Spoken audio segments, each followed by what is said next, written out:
Meeting to order.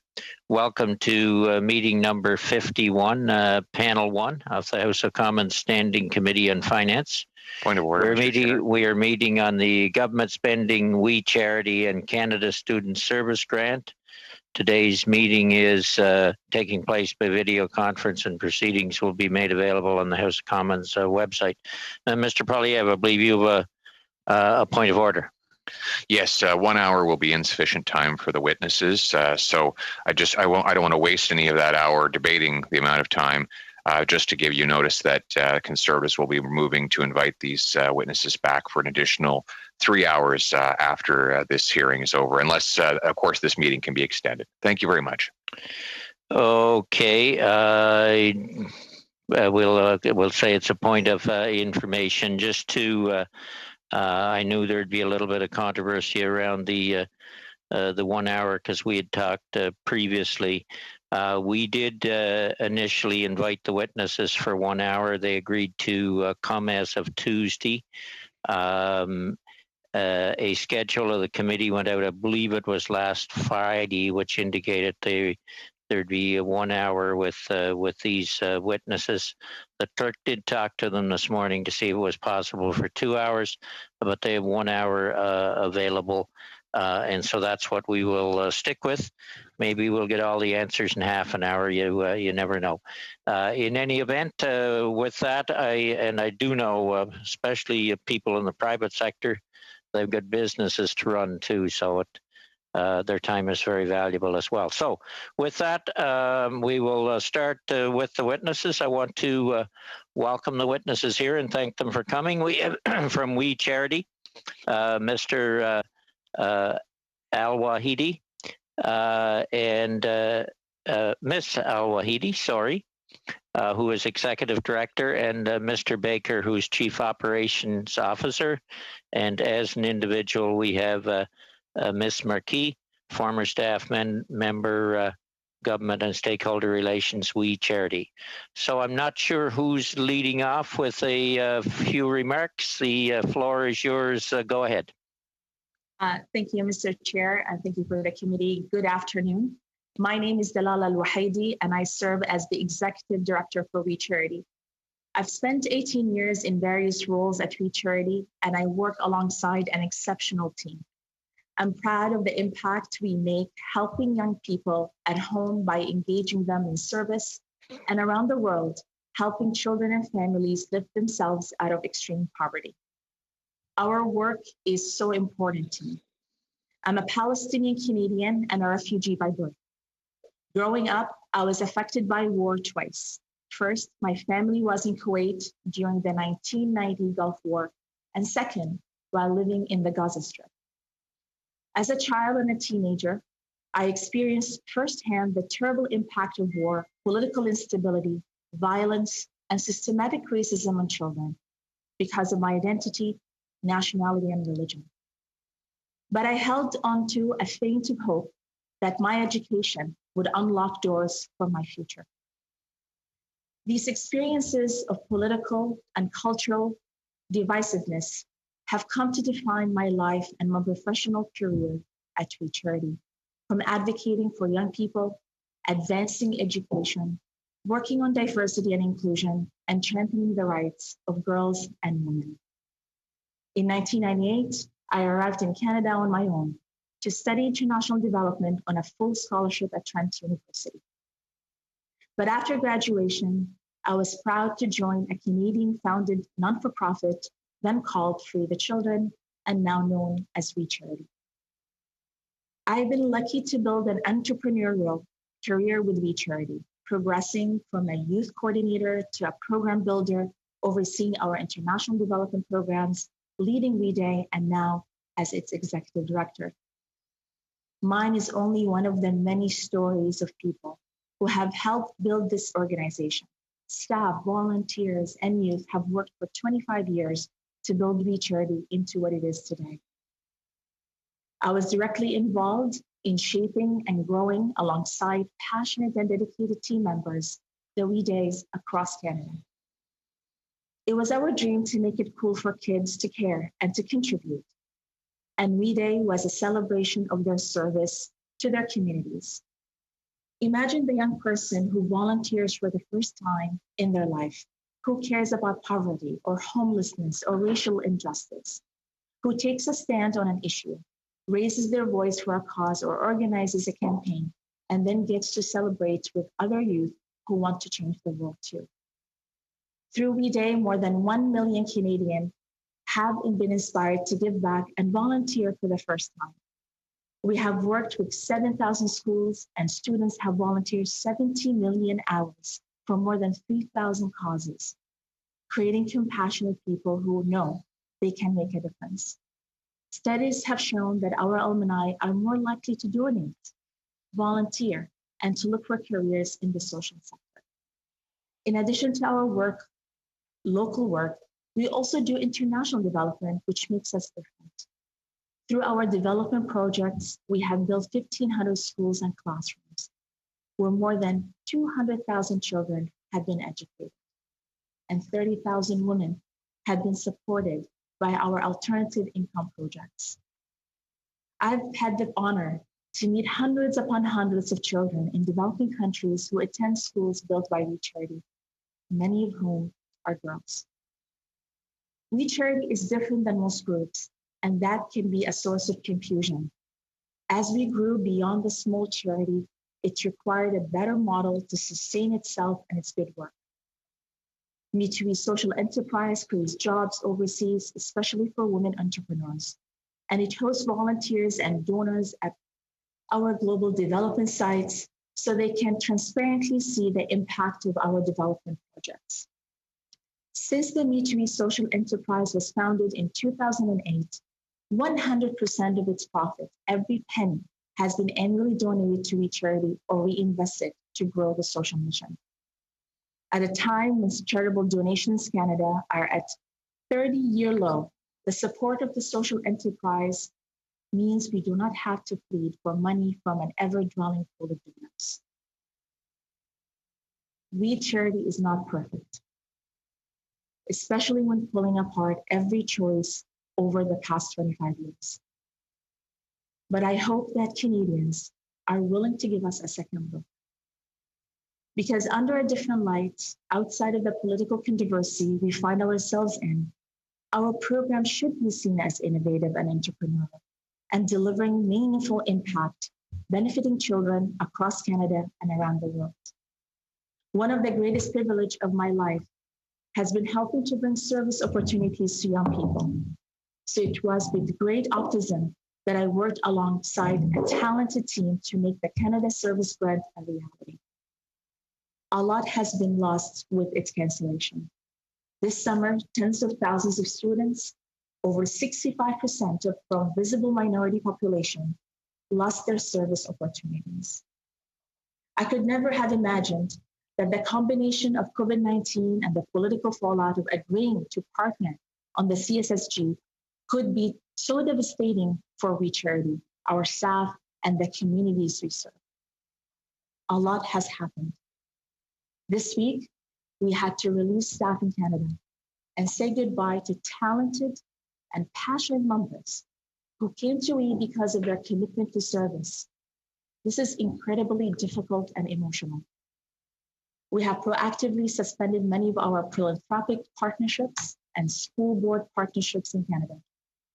The organization is examining every aspect of what it does, including streamlining its organizational structure, conducting a governance review, and simplifying its brand and closing certain programs. It is easy to tear things down, but I can tell you from personal experience that it's not easy to build. 25 years ago, 25 years were invested by thousands of current and former staff, board members, teachers, schools, donors, students, advisors, to create a unique platform for youth engagement and international development. I want to take a moment and share my gratitude and thanks for each one of them for believing in our mission. Regardless of the firestorm that we are facing, nothing can erase the pride I feel for the impact of the We Charity and the dedication of our team. I know what has been achieved. I've seen its measurable impact it is worth saving. As a child of flood war twice, and Canada has given me everything. I've tried and worked very hard to give something back.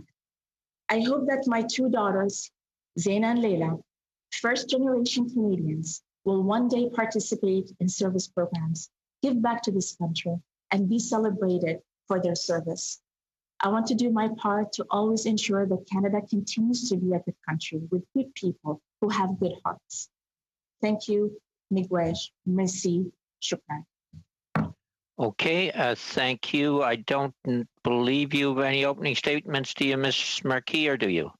Okay, you're there as a group, and Mr. Baker. Okay, then the first round will be a 6-minute round. We'll start with Mr. Polyev, Ms. Koutrakis, Mr. Fortin, and Mr. Julian. Mr. Polyev, the floor is yours. Yes, the We Charity Foundation received $30 million from the Government of Canada. Unfortunately, you've only repaid $22 million. Where's the rest? Sir, thank you for the question. Yes, on June 30th, we did receive $30 million. We have returned $22 million of those funds, and we're in the process of working with the government. Sorry, the question was, where is the rest? Where is it? In what account? Just, I think, Mr. Polyev, these are witnesses from the community, so let's give them a little time, even if we go a little over. We're in the process right now, working as quickly as we can with the government to return it. They're guiding the process. They're currently in a bank account, not earning any interest, and not accessed in any way.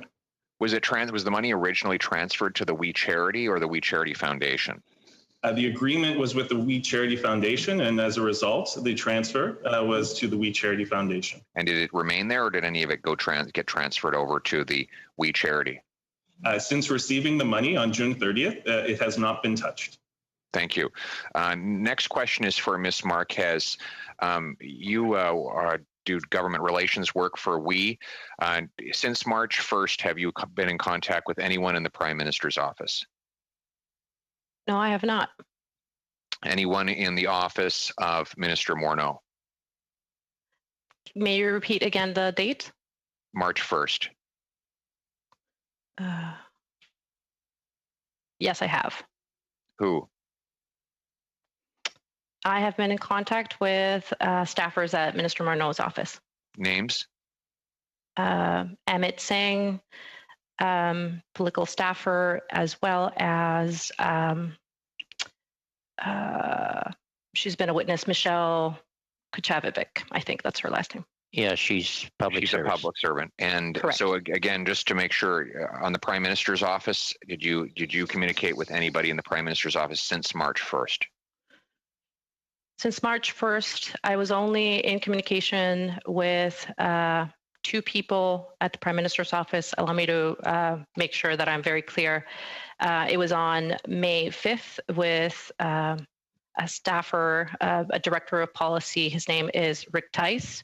And I emailed at the request, I emailed as well another person. Her name is Laura Labelle. On what date? That was on May. Come back to it later in the meeting. We don't have time. Sure. But you spoke. How long was your conversation with the PMO policy director on May 5th?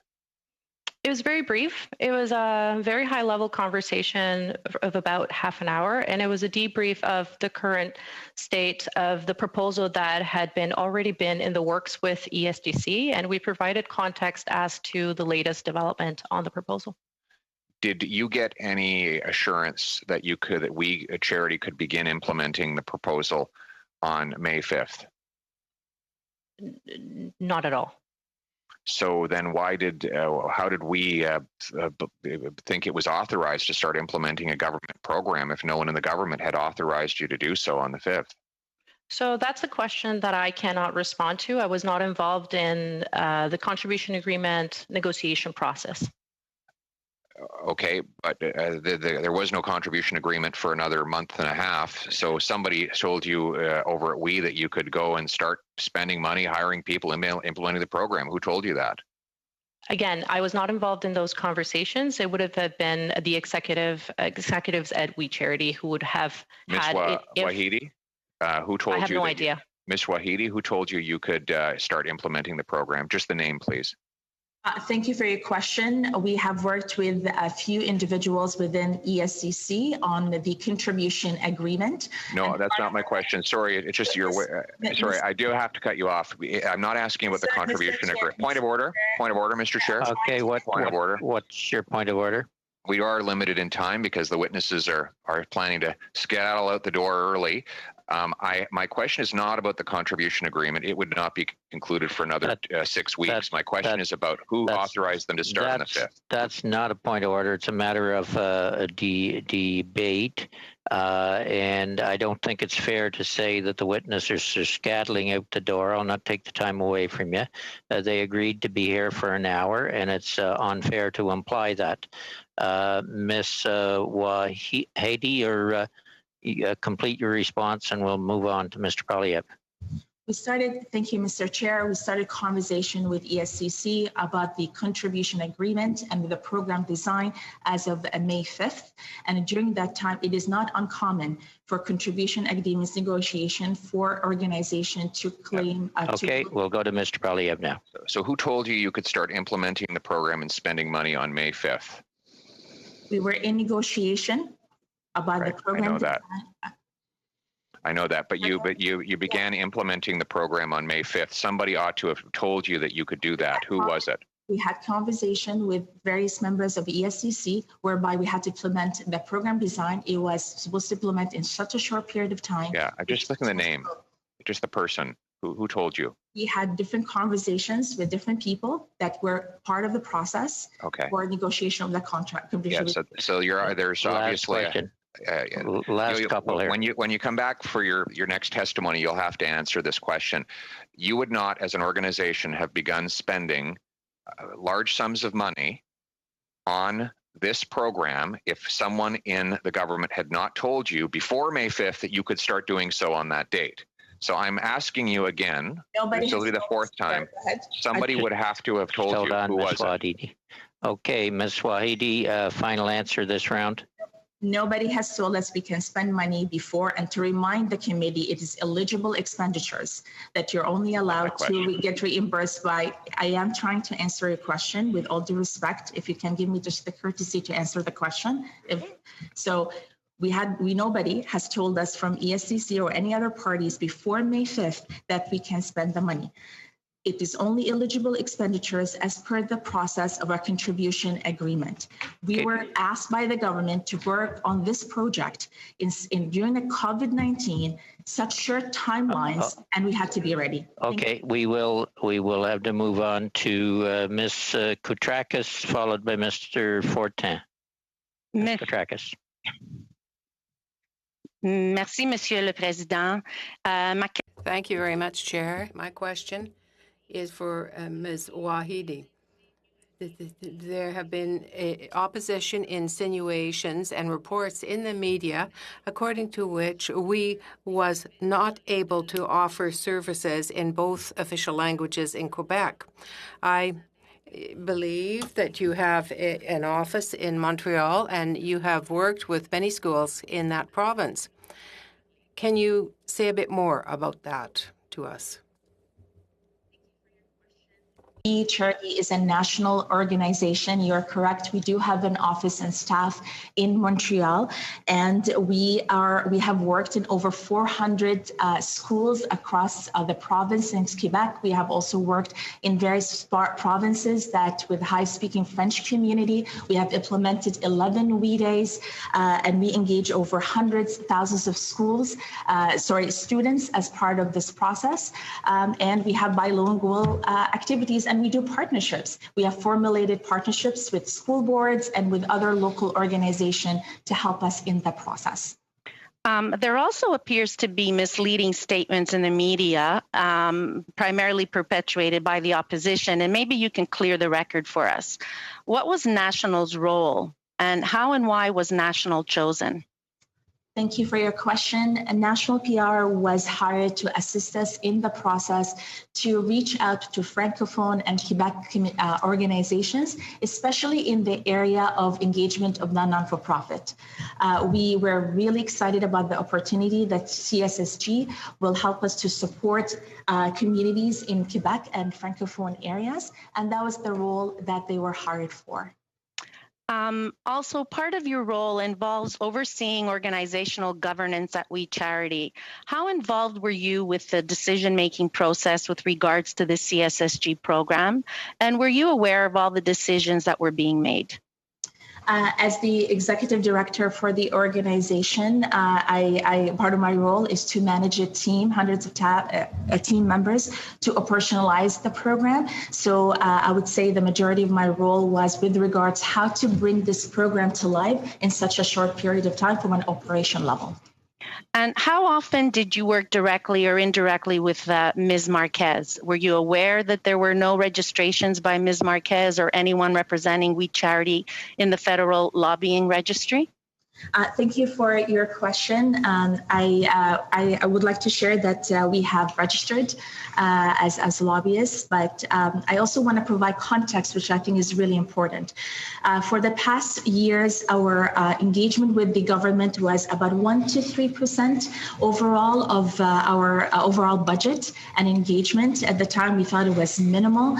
And if I thought that registration is required, we would have done it, and it would have occurred, and that's something that I would like to share from a context perspective. My next question is to Mr. Scott Baker. Has We Charity's board of directors ever voiced any concern over the organization's decision not to register and report lobbying activities? No, thank you. Thank you for the question. We do have a very active board of directors that is engaged in the organization, and we meet on a regular basis. At no point over our history has the board of directors raised any concerns about the registration as lobbyists. Okay. Do I have time, Mr. Chair? Yes, you have 2 minutes. Sorry, Annie. Okay, so my next question is to Sophia Marquez. How much of your time each month would you say you spent lobbying the federal government? And does this include time spent preparing for communications with public officer holders? Thank you for your question. So as Director of Government and Stakeholder Relations at I helped the organization achieve its goals through identifying funding, pools of funding, opportunities, private or public available. And as part of that, indeed, I would engage the federal government as part of my portfolio, but I also had other responsibilities, including the oversight and project implementation of contribution agreements. And so within that context, I would like to clarify that the tracking of hours and how my position was evolved, or my position actually evolved, did not allow to have very detailed track record. And that varied also as well quite significantly depending on the period of time where that happened. Very quick question, Annie.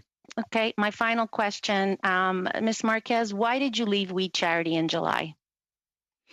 So I actually was laid off at the end of March of 2020. And after that, I was engaged by We in the same role as an independent contractor. And that contract ended in July 31st. I felt it was the right time for me to move on to better, brighter opportunities. And I am incredibly grateful for the opportunities and the growth that I've had throughout my time at We. Okay, thank you both. We're a little ahead of time there, just 10 seconds. So, Annie, we will go to Mr. Fortin, followed by Mr. Julian Rial. Merci, Monsieur. Thank you very much, Chair. Ms. Marquez, I'll begin with you. No, not you. with Ms. Al-Wahidi. I believe it was Ms. Al-Wahidi said that they had offices in Montreal. So how long have you had offices in Montreal with employees there? I'm sorry, perhaps I'm mispronouncing your name. Really good job at pronouncing my name. I appreciate it. Thank you for your question. We started working in Montreal in 2007. Non, la date, le bureau. The date of the office, when was it opened? Sometime between 2007 and 2008. I don't have the exact date in front of me, but I have the year. I'm happy to provide this information. Merci. Est-ce que vous êtes au courant que ce bureau-là est fermé au moment où on se parle? The fact that that office is closed as we speak now, today? Are you aware of the fact that your Montreal office on Saint-Hubert Street is closed as we speak today? Are you aware of that? As part of our activities because of the pandemic at this point, sorry, can you hear me? As part of the pandemic, all of the staff are working, from home. Votre bureau est fermé. Your office is closed. The lease has been let. Are you aware of the fact that there has been nobody there for several months now? Are you aware of it? As Mr. Chair, I'm trying to answer the question. When the pandemic hit, because of the safety of our team, we have decided to make the decision that they need to work from home, like many other charities and many other organizations. And we made this decision.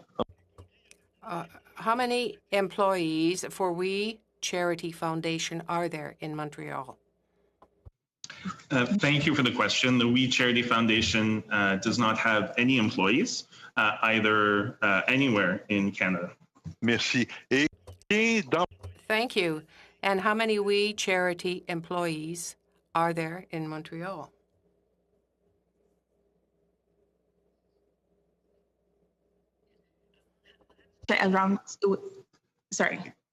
We don't have this information readily in front of us at this point. We're happy to take it away. Combien d'employés au Québec?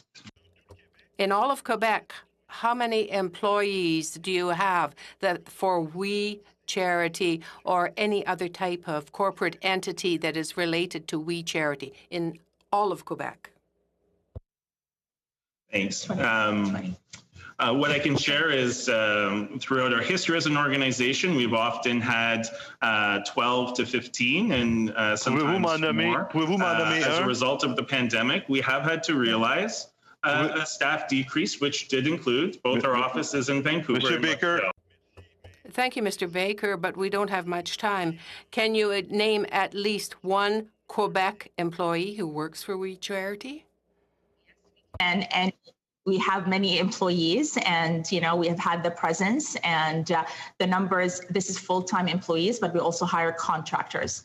So I believe, Mr. Chair, we've answered the question. What is the name? Please send me the list of the names and the coordinates of all of the employees of We Charity or any other entity related to We Charity in Quebec. Can you do that for me? We will need to check with our HR department because we're sharing private information of employees. Okay. We are happy to provide you with the numbers of employees, but we need to check with HR. Thank you. Thank you. Ms. Marquez, I have a question for you. Have you registered with the federal government's lobbying register? Are you registered? Why not? Did you ever feel the need to do so? I understood that it was not. I was not the person responsible for the compliance of the act at We Charity. Did your work not consist of maintaining relations with the federal government and with other levels of government? As part of my job as Director of Government and Stakeholder Relations, developing and understanding funding opportunities at various levels of government was part of my job. Avez-vous été inscrit? Est-ce que vous avez été inscrit? Were you registered on a lobbyist registry elsewhere than at the federal government, in a municipality or in a province? No, I am not. Okay. Okay. Lobbying with the government, whether it's federal, provincial, or municipal, how much time does that represent? Give me a percentage, an approximate percentage of how much of your time was involved with that. Thank you for your question. The amount of time that I spent on either levels of government and the type of work that I would be doing varied within time, and I'm not in a position to right now provide you a specific number. However, if you allow me, for a split second. I'll give you a little more time anyway, Mr. Fortin, due to translation. Answer the question, then we'll go to Mr. Fortin's last question. Merci, Thank you. And if you'd allow me, just that, again, my understanding is that this is a compliance issue and we charities right now dealing with that matter. Okay. Thank you. I didn't really have an answer to my question. Mr. Baker, you said earlier that $22 million was returned to the federal government, and the balance of about $8 million is in a bank account. Here's my question. When are you going to return the $8 million that belongs to the federal government? Mr. Baker. Thank you, sir, for the question. The process of returning those funds is being guided by the government. In all honesty, if we could send it back tomorrow, we would, but we have to follow the process as outlined by ESDC, given that there was an agreement in place and we're going through the process of finalizing a termination agreement in partnership with them. Non, mais il n'y a pas de process. No, but there was no process. Qui vous appartient pas. Mr. Last question, but I do believe on this process business, the similar answer was given by somebody in previous testimony. There is a process they had to follow in returning the money. Mr. Julian, and you'll be followed by Mr. Polyev in the second round. Mr. Julian. Thanks, Mr. Chair. Thanks to our witnesses for being here. We hope you stay safe and healthy during this pandemic, and we appreciate you providing some answers because there's been a lot of contradictions through this saga. Ms. Marquez, I have a number of questions for you around meetings, if you don't mind. The first is we've had testimony at this committee from Minister Chagger, testifying that on April 17th, she had a meeting with Craig Kielburger and a WE official. Did you arrange that meeting, and were you the other person on that call? Thank you for your question. I can confirm that I was on that call, indeed. And you arranged the meeting as well. Could you let us know if the minister at that point informed you and Mr. Kielburger about any details about what became the CSSG? Pardon me, may you repeat the question? I couldn't hear it. Did the minister give you details about what was to become the CSSG? Not at all. There was no mention of the Canada Student Service Grant. So the conversation was focused on what then? So the conversation at this point, it was within the context of having shared already our social entrepreneurship proposal. And we had the opportunity to talk to the minister about the current state of affairs of how we as an organization was pivoting as well, many of its program onto virtual setting, and what we were looking and seeing on the ground was happening real time due to the pandemic. And so it was a combination of both things. Okay, thank you. Now, on April 20th, there was a call between we and the finance department officials. Did you arrange that call, and were you present on that call? I'm not sure which call you're referring to. On April 20th with the finance department. I'm sorry, I'm not entirely sure which call you're referring to. The one on April 20th, and it was between we and it was with finance department officials. Were you aware of that call at all? Were you briefed on it if you weren't present on the call? I'm not entirely sure at this point which call you're referring to. Apologies. Okay, but in your call log, you have nothing for April 20th. I would have to get back to my records to make sure that my answer is the most accurate. Okay, thank you. If you could get back to us on this, that would be great. Now, the second proposal that was submitted on April 21st from WE around the CSSG. Do you know who drafted that proposal? So the Canada Student Service grant initial proposal was led and drafted by myself as well as the team of strategists at WE. Okay. Now, would it be fair to say, how was that, if you're saying that the call with Ms. Chagger didn't actually involve the CSSG, who provided the information for drafting that submission for April 21st? So thank you for your question. So following up the conversation that Craig Kilberger and Rachel Wernick had on, I believe is on they had a conversation, and after following that conversation, Craig Kilberger called me and provided me very broad program parameters and guidelines as to some of the questions and ideas that he had received directly from Rachel Wernick, and they were looking for advice and guidance as to how to implement a program of such scale. And given the current pandemic, it was very challenging to understand how they could implement it potentially well. And so you drafted that, and it was sent to whom on April 21st in the federal government? So that proposal was shared with various government departments. Do you recall exactly which ones, or did you just send it in to one person and they shared it with other ministry officials? So we definitely would have shared it with, as public record has shown, with Minister Ng, with Minister Chagger's office, as well as with ESDC as part of this whole conversation, as well as the Ministry of Finance. Okay, thank you. Now, would you be aware, as the head of government relations, of all the times that Craig or Mark Kilberger spoke with federal government officials and ministers? Would you be aware of that? Was it compiled somewhere within WE? Was that tracked?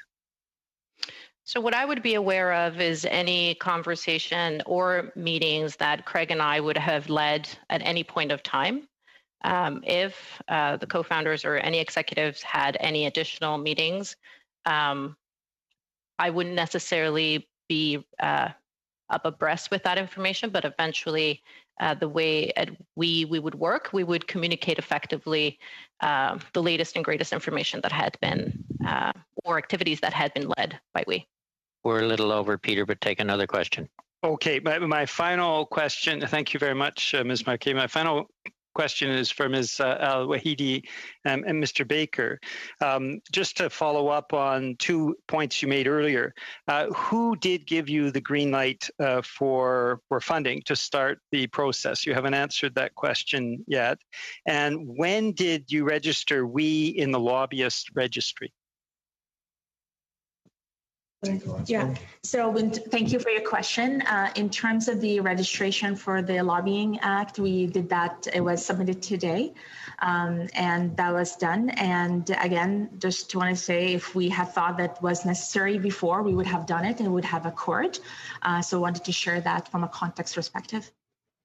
And the other question about the green light. Thank you for the question.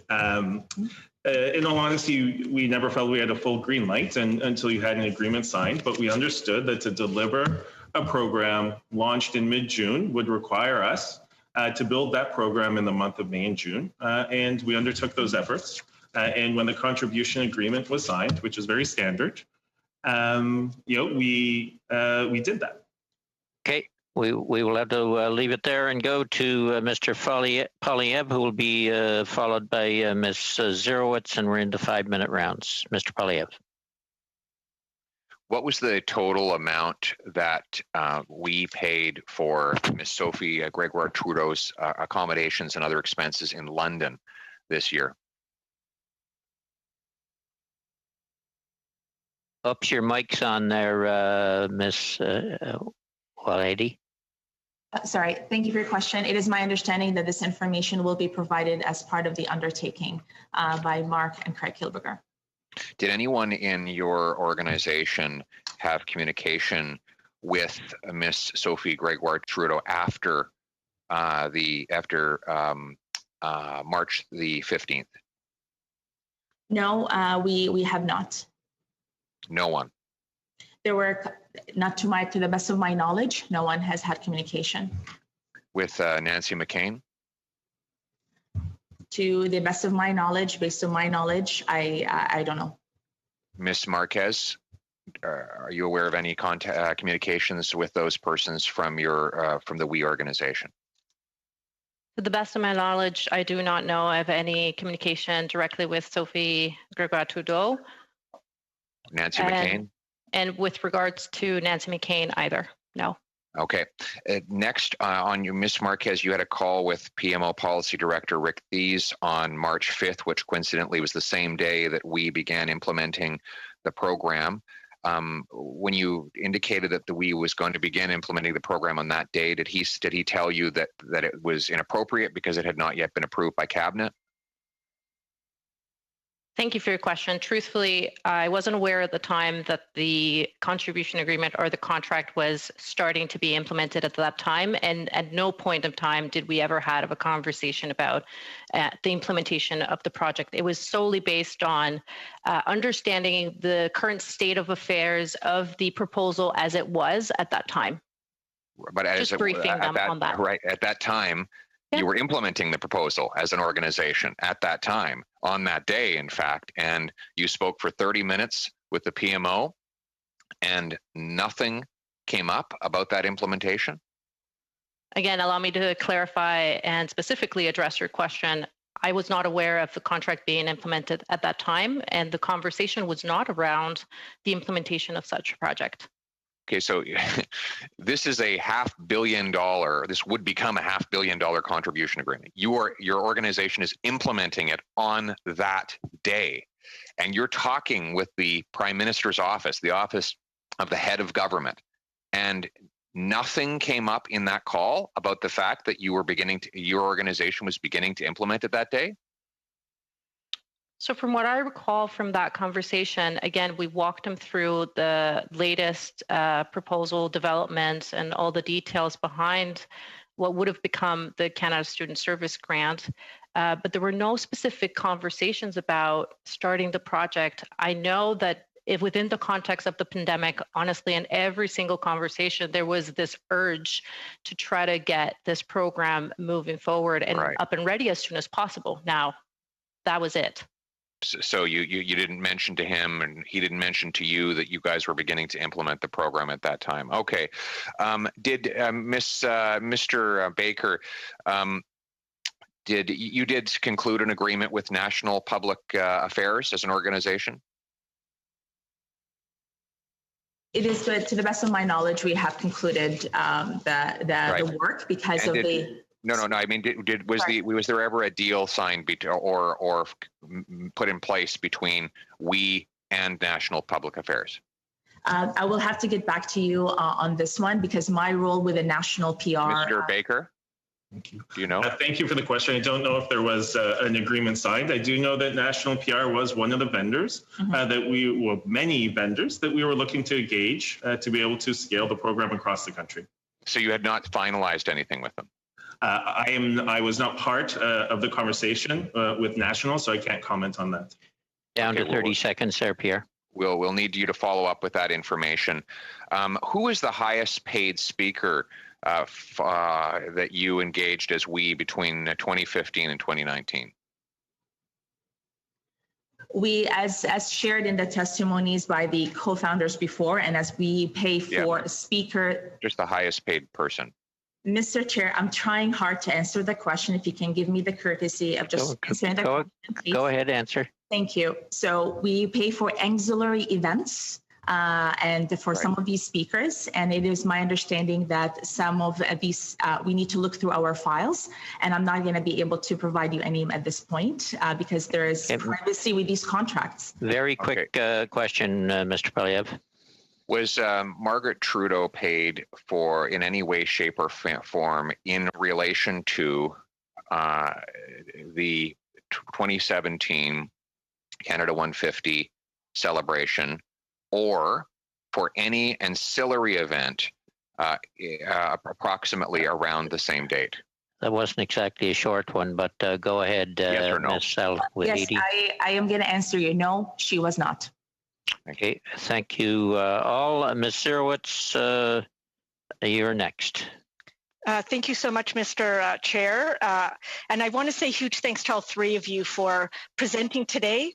Thank you so much for sharing your story, Ms. Al-Wahidi. And I want to thank all of you guys for all the unbelievable all the work that you do to inspire and engage youth across Canada and around the world. Thank you. The May 5th and the May 5th, I just want to remind everybody on the committee that I specifically asked the Kielburgers this question: why was work started? They had very clearly indicated there was no agreement. There was no one who told them to start the agreement. They had taken it as a risk upon themselves because they wanted to help students. They understood that there was no agreement, but they had decided to go ahead and start working on it. They were very clear with this committee, and I want to make sure that that is reiterated to everyone here. My first question is actually about the We Charity Foundation. There was some testimony that indicated that the reason there was an agreement with not We Charity and it was with the We Charity Foundation was because the government had asked the We Charity to take on all the liability of this program.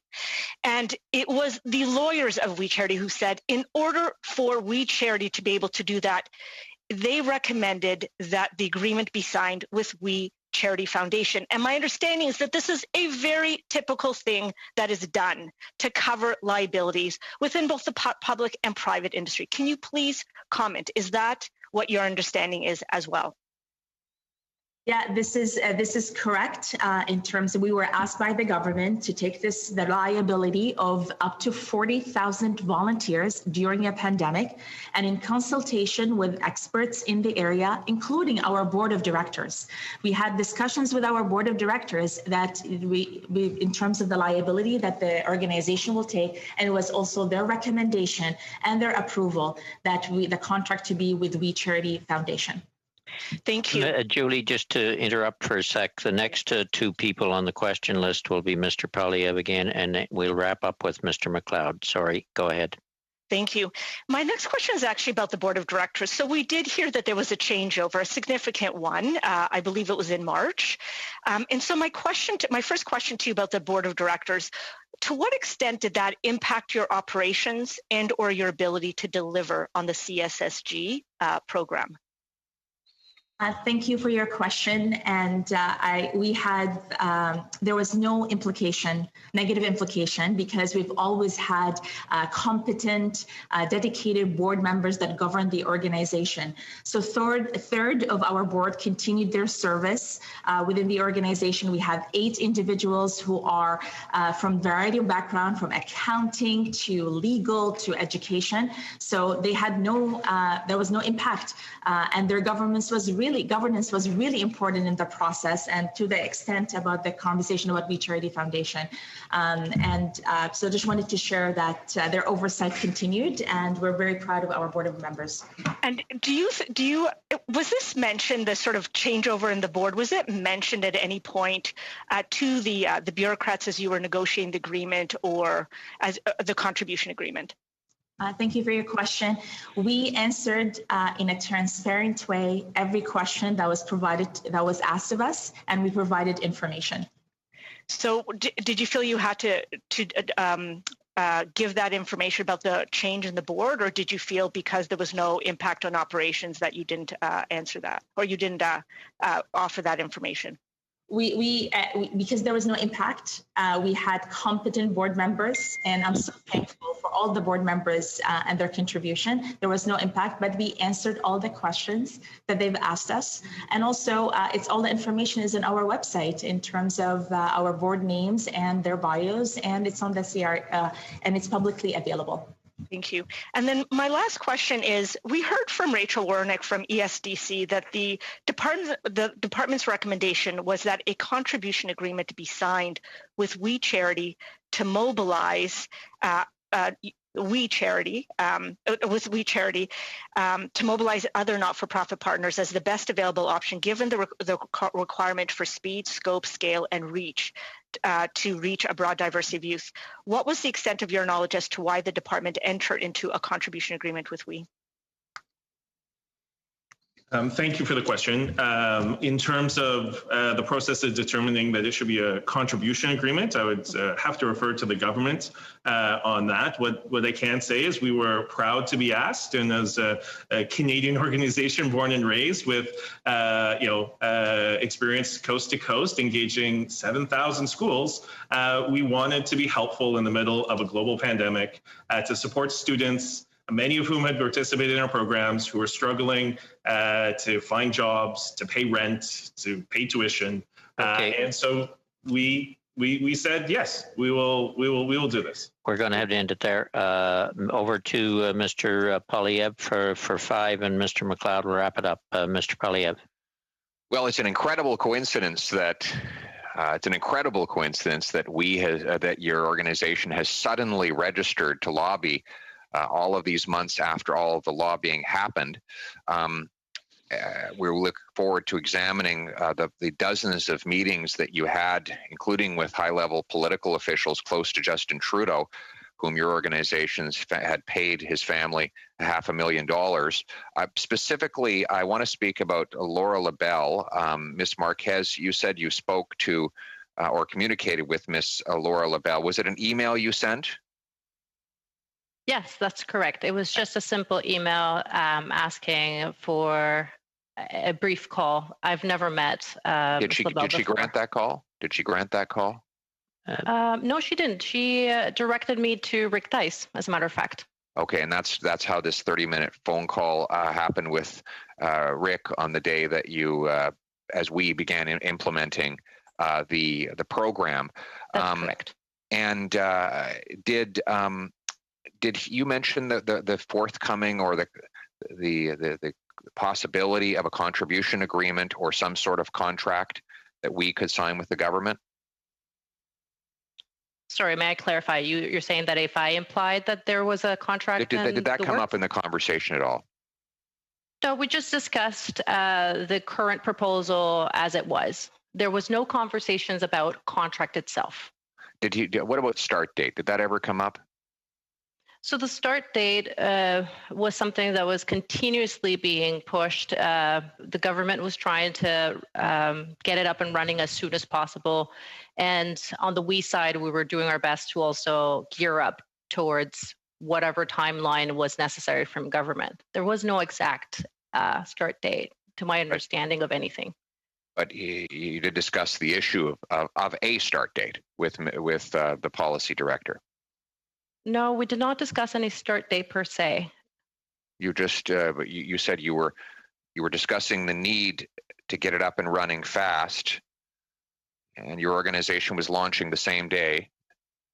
So the context again is we shared the latest proposal, which we had been working very closely with ESDC public servants, and it was a briefing on the state of affairs of the current state of the proposal itself. There was no communication nor details. Did he ask you for the briefing? Just to let her finish that question, because she actually has time left this time, Mr. Polyev. There was no communication on what, Madam Marquez? Yes, there was just no communication or specificity being discussed around contract details whatsoever or date. And so did he ask for this briefing from you? No, like I mentioned, this was by introduction of Laura LaBelle. And so you just started shopping around a briefing to the PMO saying, I'd like to brief someone in the Prime Minister's office. Can someone take my call? Is that right? No, that is not an accurate representation of what happened. As part of the conversations that we were having at the time with the SDC, as well as all the proposal development phases that we were under, it was suggested to me by a political staffer at the Ministry of Finance that I connect with PMO alongside with other ministries to make sure that everyone was up abreast with the latest and greatest version of the proposal. As again, the context was COVID-19, it needed to be up and running as soon as possible, and they wanted to make sure that everyone was well aware of it. So finance sent you to the PMO. Who was it in the finance that told you to call the PMO? It was suggested to me by Amit Singh. Amit Singh. Okay. And how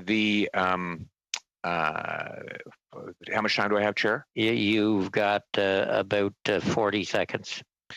Did you have any information about the communications that we had directly with Bill Morneau? What communication are you referring to? Sorry. Mr. Kielburger and Mr. Morneau spoke. I did not have that context. No. You didn't know that it happened? No, I did not have that context. Okay.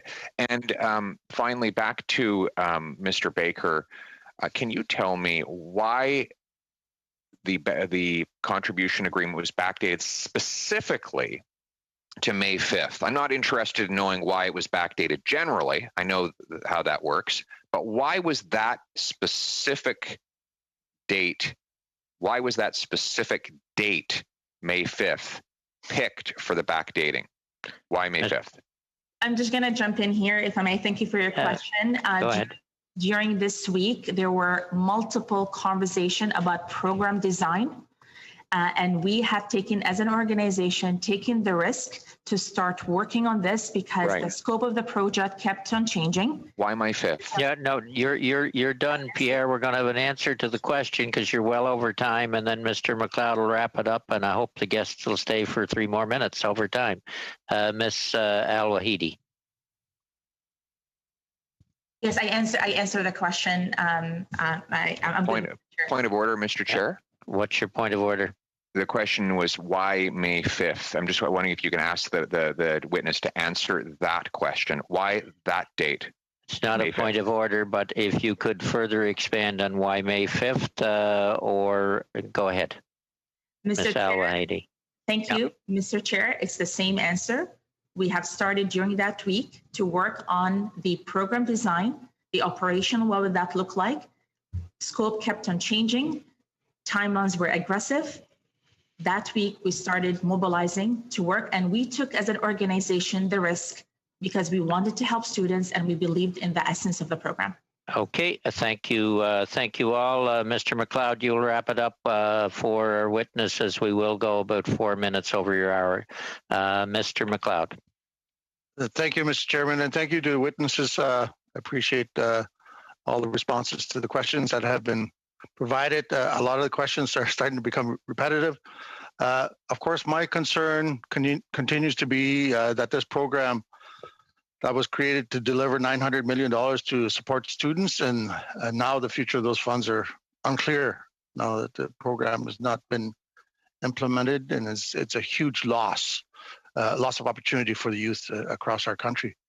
My first question is about a July 3rd, 2020 news article. The editor-in-chief of Charity Report states that We Charity has connections to 18,000 schools in Canada, the US, and United Kingdom, making it Canada's largest youth network. However, she adds that We does not have the kind of relationships with other nonprofit organizations and charities necessary to find placements for youth. So my question is, how effective would a charitable or nonprofit organization such as We Charity have been in recruiting and finding placements for student volunteers? No, thank you for the question. As shared, we do have a national presence, and we've worked with schools and the educational community across the country. In addition to that, we've been able to form partnerships with other not-for-profits because our program is actually very inclusive. The students in our program in the We Schools and We Day program actually support other organizations. And as a result of that, we have been able to form partnerships over our history with a number of not-for-profits. That being said, we also recognize that to be able to place up to 40,000 students, we needed to build a strong community. And we built a team that began having those conversations so that when the program launched, we would be able to place them in non-for-profits in a smooth way that would be a good experience, both for the volunteer and an impactful, positive experience for the not-for-profit. Thank you. My next question is in regards to the $8 million that remain outstanding to be reimbursed, paid back. Could you tell us why this is not paid? Why wasn't this paid along with the other portion of money that you reimbursed? I'm sure there's people from ESDC watching, and maybe they need to hear. Thank you for the question. The same way the contribution agreement was a process that took time, the ending of the contract is a process that takes time. That is being governed primarily by the government, and we're following that process. I can assure you and all Canadians that those funds are in a bank institution, and they will be returned as soon as possible, as long as we have all the agreements in place, so that there's no issues. And if I may add that we have waived as an organization all of our eligible expenditures, which is part of the contribution agreement, because we want to return all the money as soon as possible. And we are taking the risk and we're taking the hit as an organization. So I just wanted to share this as a point of context. Michael, obviously ESDC isn't as quick to take money as CRA. We know that experience. Go ahead, Mr. McLeod. Yeah, my one more question. And this has been asked before, but I think it's important that everybody's clear that on this situation. I want you to confirm that the expenses incurred before the CA was signed was at WE's own risk, and maybe tell us a little bit why you would take that risk. It's a lot of money. Thank you for the question.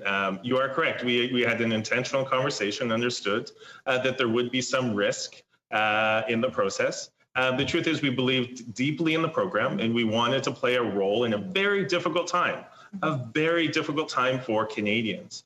And we were excited for the challenge, and we were very proud of the program that launched. We were very proud of the fact that 35,000 students registered within the first 10 days. As Ms. Al-Wahidi shared, 65% of which were from visible minorities. We were asked to do this, and as a Canadian charity born and raised in Canada, we proudly took that step and moved forward with it. Okay, we will have to end it there on behalf of the committee. Point of order, Mr. Chair. I want to release the witnesses, but I will allow a point of order. I'm just wondering if the witnesses might volunteer to give us another half an hour of their time. I think the clerk, I will ask the witnesses, but the clerk had already asked them earlier, and they were limited to the 1 hour, but we'll ask the witnesses what their opinion is here. I do. Go ahead, Ms. Al-Wahidi. Thank you. I do appreciate the request, and we wanted to come here to be helpful and provide answers. We have childcare duties, and I hope you understand that. And we need to, I need to attend to those. So I hope you understand this. Thank you. We understand we had one of our members on here originally starting off the meeting with childcare duties. So with that, I do want to thank you for appearing before the committee and answering our questions. And I do just personally want to wish you well in what I know is very stressful times when a business, a charity, a firm, a fisherman, doesn't matter, are going through some strenuous times on the financial end, sometimes due to things beyond their control. It's very stressful, and we understand that. So we wish you well in that regard. With that, we will... Juste un point d'ordre, s'il vous plaît. On a point of order, before the witnesses leave, could I ask when they are going to give us the engagements during this contract? I had noted that I wanted to have the names of the employees in Quebec, the percentage of time that involves working in Quebec. So when am I going to have these commitments fulfilled? There was several items that were noted that they committed to get back to us on, and so the more haste you get back to us on that information, the better. If I could say to the witnesses, as soon as possible, we need that information. We have a document that we're waiting to be translated and redacted right now, I gather, and we would like all that information as quickly as possible. Est-ce qu'on peut mettre un délai? To put a timeline on it, when will they be able to supply this information for us? Ms. Al-Wahidi? Thank you. I'm writing down all the requests, and we will do this as soon as possible. I can't give you a timeline right now, but we're committed to this process and committed to providing you this information as soon as possible. Okay, we will also ask the analysts to make a note of the requests for information that we were asked. I made a note of a few, and we'll get that to you as well, just so nothing is missed on your end. We don't expect you to keep tight notes of all the requests. Okay, with that, thank you very much for your presentation, and we will suspend for 3 or 4 minutes to bring on our next panel. Thank you very much again.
Welcome to meeting number 51, panel number 2 of the House of Commons Committee on Finance.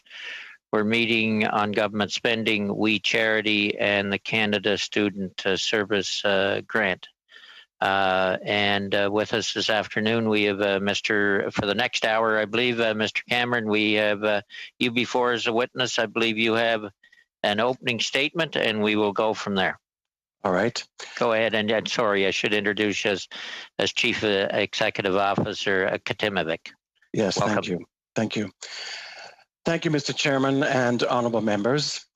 Upon receipt of your request to participate in your inquiry and to attend today's hearing, though I do not have any direct knowledge of some aspects of your inquiry, our organization, Katimovic, takes the view that a publicly funded organization, as we are, and as a recipient of taxpayer dollars, should respect the request of any parliamentary committee. And in that spirit, I'm pleased to be here with you today, albeit virtually. Our organization brings a very unique perspective to what has become a meaningful and important national conversation. Katimovic has been at the very center of that spirit of youth volunteerism since its founding in 1977. Through a model based on experiential learning and through our flagship program, the Katimovic National Experience, young Canadians are encouraged to embrace diversity, become active and engaged citizens, and evolve into leaders and change makers in their communities. As this program did in the 70s, 80s, 90s, and today, we bring young Canadians together who may not have found their fit in society yet, and from a diversity of backgrounds and experiences, we introduce them to their country and their country to them. They explore parts of our great country that they likely have not seen before, and they form a collective in a sense. Katimovic today has evolved from being primarily a bridge between what was referred to at the time of its founding, the two solitudes, referencing the divide between English and French Canadians at that time. Today, the diversity among our youth is broad, some representing different religions, cultural backgrounds, some from the LGBTQ2+ community, and so very importantly, some youth from Indigenous communities.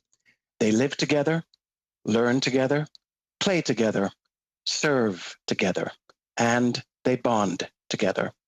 In so doing, the differences and prejudices they perceived they had between each other prior to the program disappear, and they form lifelong friendships.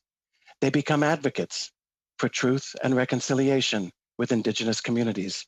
As importantly, they develop life skills and employment skills through this program.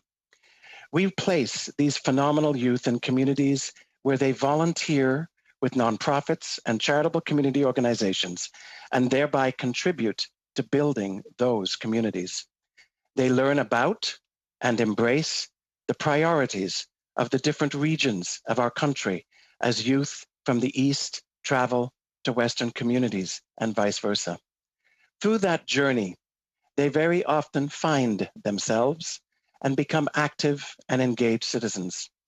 They come into our program often not very confident, and some not so sure what to do with their lives and how to contribute. They leave our program with a renewed sense of confidence, self-aware, and committed to becoming contributing members of society. Their love for this great country is enhanced, and we are better off as a result. I am so very proud to be able to share with you that despite the COVID-19 pandemic, our participants volunteered with local organizations across the country. In fact, for decades, Canada's young people have enthusiastically and wholeheartedly volunteered their time and effort for the betterment of the greater society. The fact remains that Canadian youth were undeterred by the obstacles brought forth by a global pandemic, instead focusing on how they could give back to the country while strictly adhering to all health guidelines and protocols. And in so doing, they demonstrated tremendous bravery. Their contributions through our program included activities such as picking up garbage, in their neighborhoods, making artwork for their communities, contributing to food security initiatives, talking to socially isolated seniors, and delivering groceries to Canadians in need.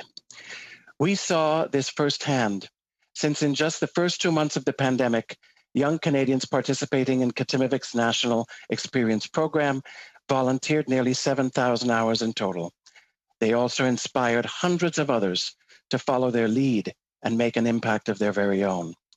Furthermore, the degree of their enthusiasm and commitment was demonstrated when this summer, Kitimivic received almost 4 times more applications than opportunities available for the National Experience cohort that began in July. We were both stunned and elated that so many fearless and inspiring young Canadians from around the country responded and applied to volunteer with community organizations from coast to coast to coast.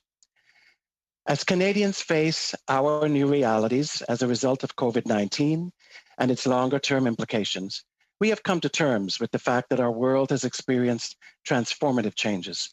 Some of these changes have already created division among us as we debate how to confront these new challenges. Every aspect of our lives, from how we eat to where we work to what we wear, looks different.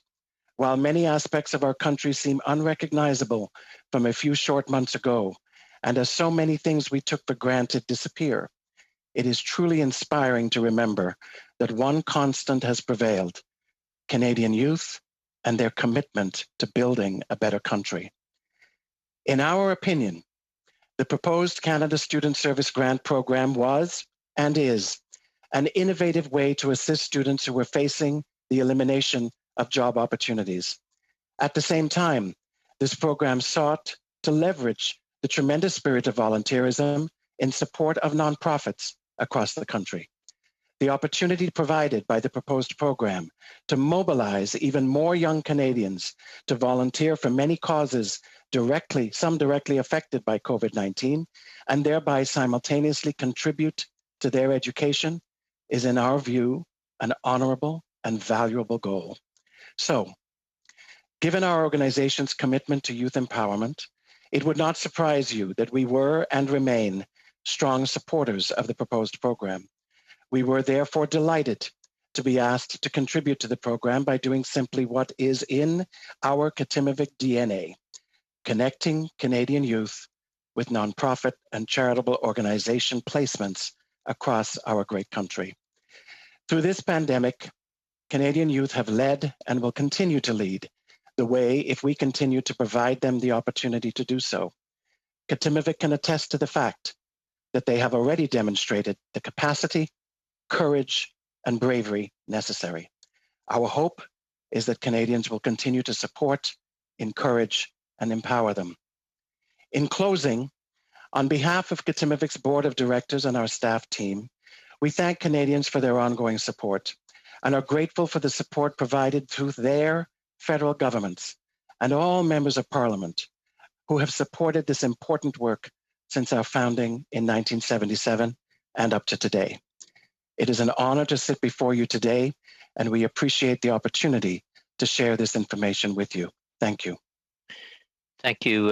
Thank you very much, Mr. Cameron. I neglected to give the speaking order before you started. We're starting with Mr. Cooper, followed by Mr. Fragaskatis, then Mr. Fortin, then Mr. Julian.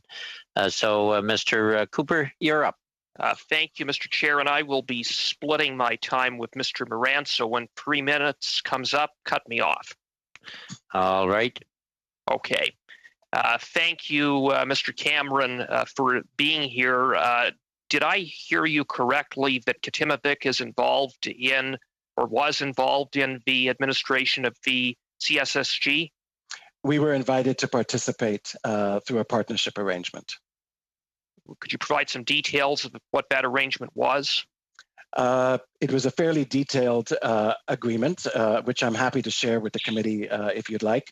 Essentially, it mapped out our role. It was provided to us through a telephone conversation with We Charity executives.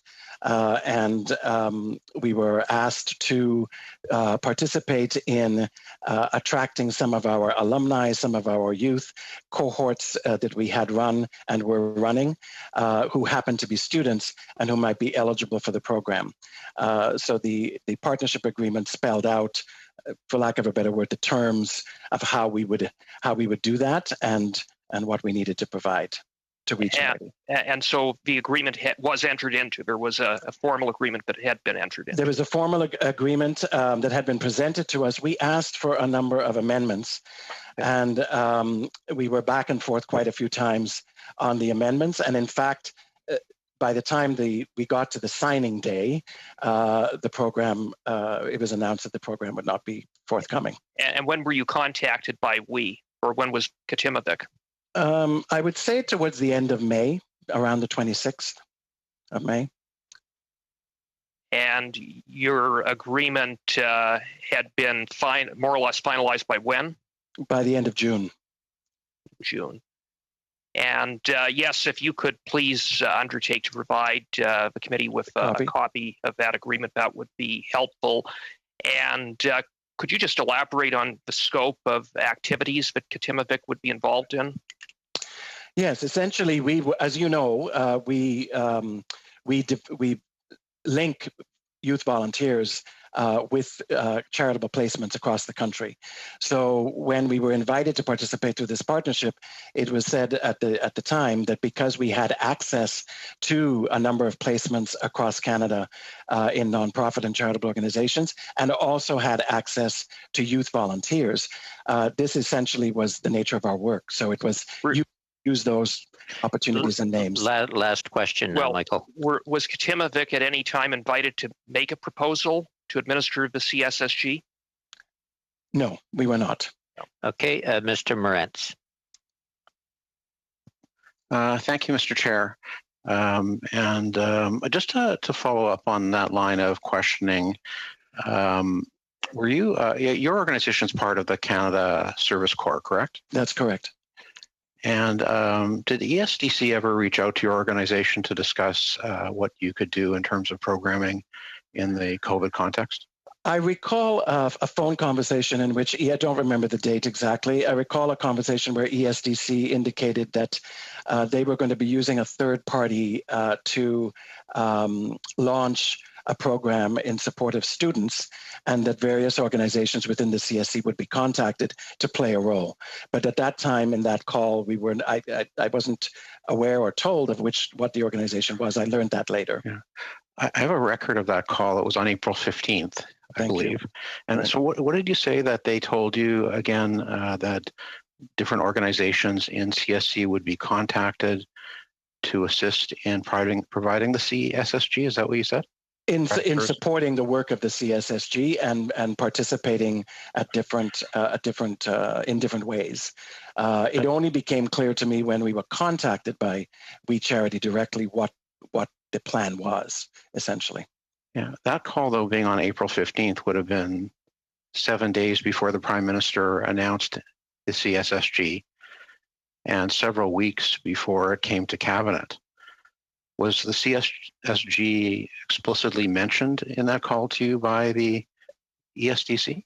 No, and I should say, Mr. Cooper, I'm not sure that the date that you reference is the date of the call that I'm recalling. I'm sorry, I don't remember the call date of the actual call I was on. Could you check that and get back to the committee? Sure. Did I answer your second question? Or did I? Sure. Just out of curiosity, do you believe that the We organization was the only organization in Canada outside of the public service that could have provided the CSSG, given the number of really large and impressive charities in Canada, for example, like the YMCA and others? I think what I would say about that, is that I've heard comments are made about, the We Charity being the only charity that had the capacity to deliver it. I think I would create a distinction with respect to capacity versus infrastructure. So, a number of charities across Canada, Katimavik this is what we do, right? We place volunteers with charitable work. So such limited time. One quick last question, then we'll. Back to the subcontract that you were negotiating and almost got signed. What was the dollar value of that contract that you would have entered into with We Charity or We Charity Foundation? Yeah, sorry.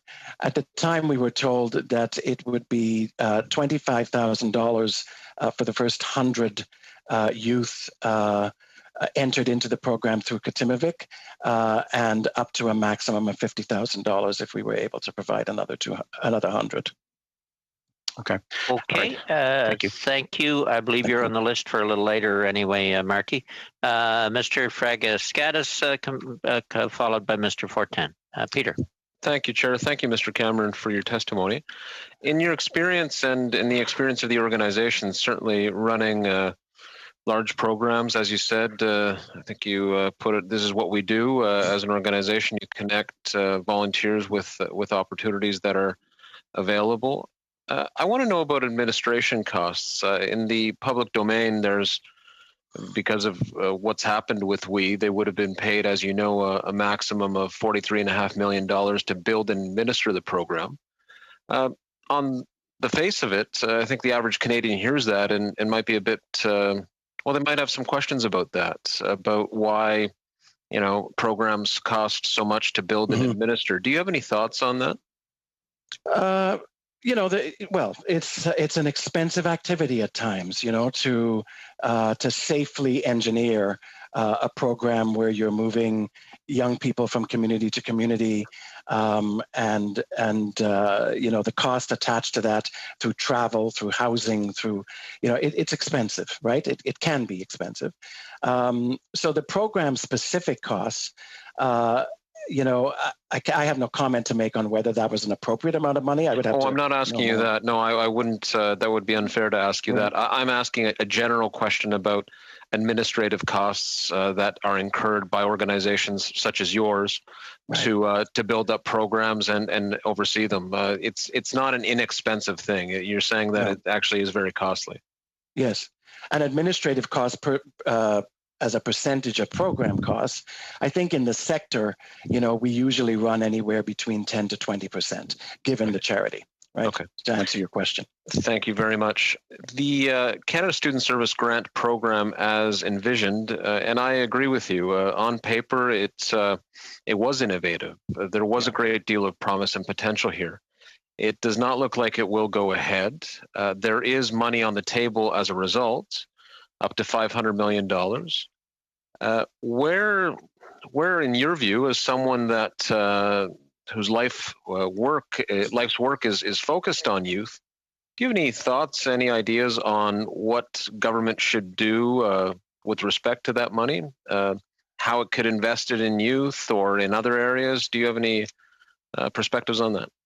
Well, the scope and the focus of this particular program, as I said in my opening, is something that we very much believe in, because obviously students have been displaced from jobs, which they would need to make to continue their education. So first of all, I would say that it's unfortunate, because I think, we don't want to see an entire generation of youth delay their post-secondary education and therefore delay their entry into the job market for a year or two beyond unnecessarily. Katimavik did write the minister a letter to say that one of the things that we were proposing that we consider as a country going forward is that, some people might argue that university-educated youth or post-secondary education students are somewhat privileged, right? They can afford to go to school, or they have some benefits to help them to do that, or they're eligible for grants. But there's a whole subset of other youth who I think this was a wonderful opportunity to enter them into training, who otherwise would not have had the chance or conceived that they had the opportunity to do that, so that we could more broadly serve a larger segment of young people. So that is what I would say around, doing a better job in terms of this particular initiative. Thank you very much. I have a couple of minutes remaining, but I'll leave it with one question, and I think it's a very important one. Because of some of the challenges that have arisen here, let's make no mistake, while the program as envisioned, held a great deal of potential. There were mistakes made in the execution. I think that's very fair to say at this point.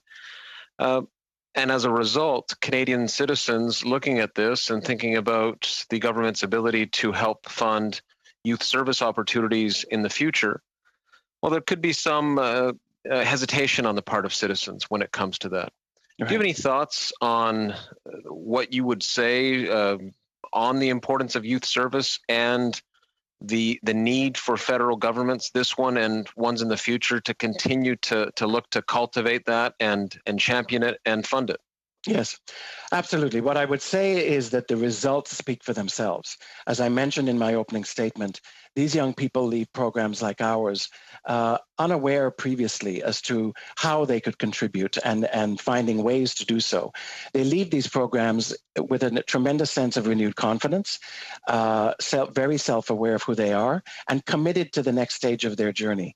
So it's up to us, I think, in organizations like ours to also provide, and this is where I would say, to just get back to your previous question for a minute, where there's an opportunity to do some more with any residual money that is there that could be invested, to provide job skills training and employment training and prepare. So take that exercise of investing in them and building up their confidence, building up their self-esteem, confronting whatever issues they have in their life that they're facing. And as you can imagine, there's a lot of mental health challenges. I know you're aware of this in terms of youth general. So as we confront that, the second part of that job is essentially to position them for a working life. And I think the investment, I think, will speak for itself, because we already see, that 7 out of 10, just broadly speaking, that come from a multitude of these programs, change their life around in a very successful way and go on to contribute to society. Thank you. We will have to move on to Mr. Fortin, followed by Mr. Julian. Mr. Fortin. Merci, Monsieur. Thank you very much, Chair. Hello, Mr. Cameron. Thank you for being here today. Mr. Cameron, I don't know if I fully understood your response to this answer. Would Katimavik have been able to manage the CSSG program? I would say to you that we have the knowledge and the capacity to have participated in the management of the program. I believe that for a program like this to succeed, it would have had to have been a collaborative effort, leveraging the expertise that some charities and some nonprofits bring in terms of the placement and the development of the cohorts and managing that whole exercise. And the other part of it is, we wouldn't have had an infrastructure like a web portal that could be up and running in 2 weeks. I'll be a little bit flippant, and I hope you don't mind if I say this, with a sound investment, if somebody came to us and said, you had 2 or 3 months and we were going to invest a good degree of funds with you, could we have developed that capacity relatively quickly? I would say yes, we would. But I wouldn't say that even if that were the case, it would have been a smart, efficient way to do it, other than bringing together a collaboration of charities that specialize in this area. Un peu comme We Charity. That's a bit like what We Charity wanted to do with respect to Katimavik and other organizations. It was more or less the same thing. You, if I understand you, you would have done more or less the same thing. Yes, we would have formed a collaboration, but of course, our emphasis would have been on organizations that excel and have the expertise in volunteer placements. Okay. Yes, thank you. Do you think that the Youth Services Canada could have done the same thing as we? You're referring to ESDC? No, the Youth Services Canada. Of their capacity to answer that question. Est-ce que, selon vous, do you think there would be other organizations other than We Charity and Katimavik that could have delivered the contract? I think that, as I said before, a number of other charities and we're blessed as a country to have, so many nonprofits that are skilled in this area, could have come together and delivered the program, leveraging each other's expertise. Not all of us, and I'll try to speed this up so I don't take up your time, not all of us possess necessarily the same infrastructure, but we possess different levels of capacity. So on the capacity side, I would say, yes, we could have, but we would have needed an organization that had the infrastructure in place to use the portal in an execution framework. Merci. Thank you. I don't want to hurry you along, but we don't have very much time in the committee to ask questions. Does Katimavik have installations in Quebec? Quebec, yes, and we run programs in Quebec. Donc, je comprends que vous avez. So I understand that you have employees that speak French, and that francophone structure is existing in Quebec. So if you had been asked to manage the program in Quebec, you could have been able to do that for the CSSG. Yes, we have the capacity to do that. Yes. Okay, merci. Est-ce qu'à votre connaissance? To your knowledge, would there be other organizations that have installations in Quebec that would have been able to deliver the program in French in Quebec, aside from Katimavik? How many? With a list of the ones that I think have that specialization. Merci, j'aimerais. Thank you. I'd really like that, Mr. Cameron. I appreciate your giving us the list. Mr. Cameron, earlier you talked about management costs, the normal ones from 10 to 20% in delivering a program. I understand, of course, that will vary according to the type of administration that you would be delivering. Am I right? You're correct. Dans le cas qui nous... In the case that we're dealing with here, if you had to house students, pay for their travel, pay for their meals, pay for their equipment, it would be more expensive. I understand that. But if your work were just organizing the structure to say, you're going to work here, you're going to go there, it would be far less expensive in terms of operating costs, administrative costs. You were finding youth to attach to placements in the communities in which they lived. Then, of course, yes, there would not have been increased cost for housing. Okay. Be on to the last question here, Mr. Fortin. Je voudrais savoir. Yes, Mr. Cameron, my last question. Do you know the firm called National, and are you aware of it and what it would have been its role in delivering the CSSG program in Quebec? Called National? Yeah, is that the name of the firm? Oui, no, I'm not aware. Vous connaissez pas le... No. You're not aware of that firm? Fortin, or do you want clarification? Je crois que le I think that the witness perhaps didn't understand my question, but my screen is coming and going.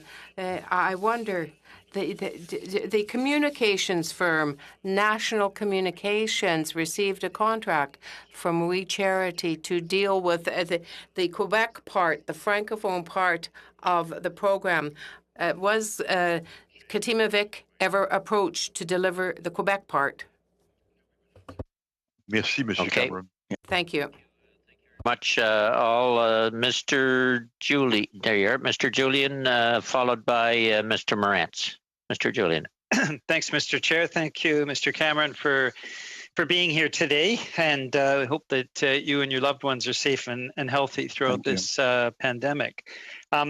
The first question I wanted to ask was, of course, one of the most controversial aspects of the scandal is the violation of teachers' codes of ethic. There's a payment that was set up as part of this approach that basically was an incentive for teachers to violate two of the code key aspects of a code of ethics. I'm reading from the BC Teachers Federation Code of Ethics that teachers respect the confidential nature of information concerning students and can only give it to authorized persons directly concerned with their welfare.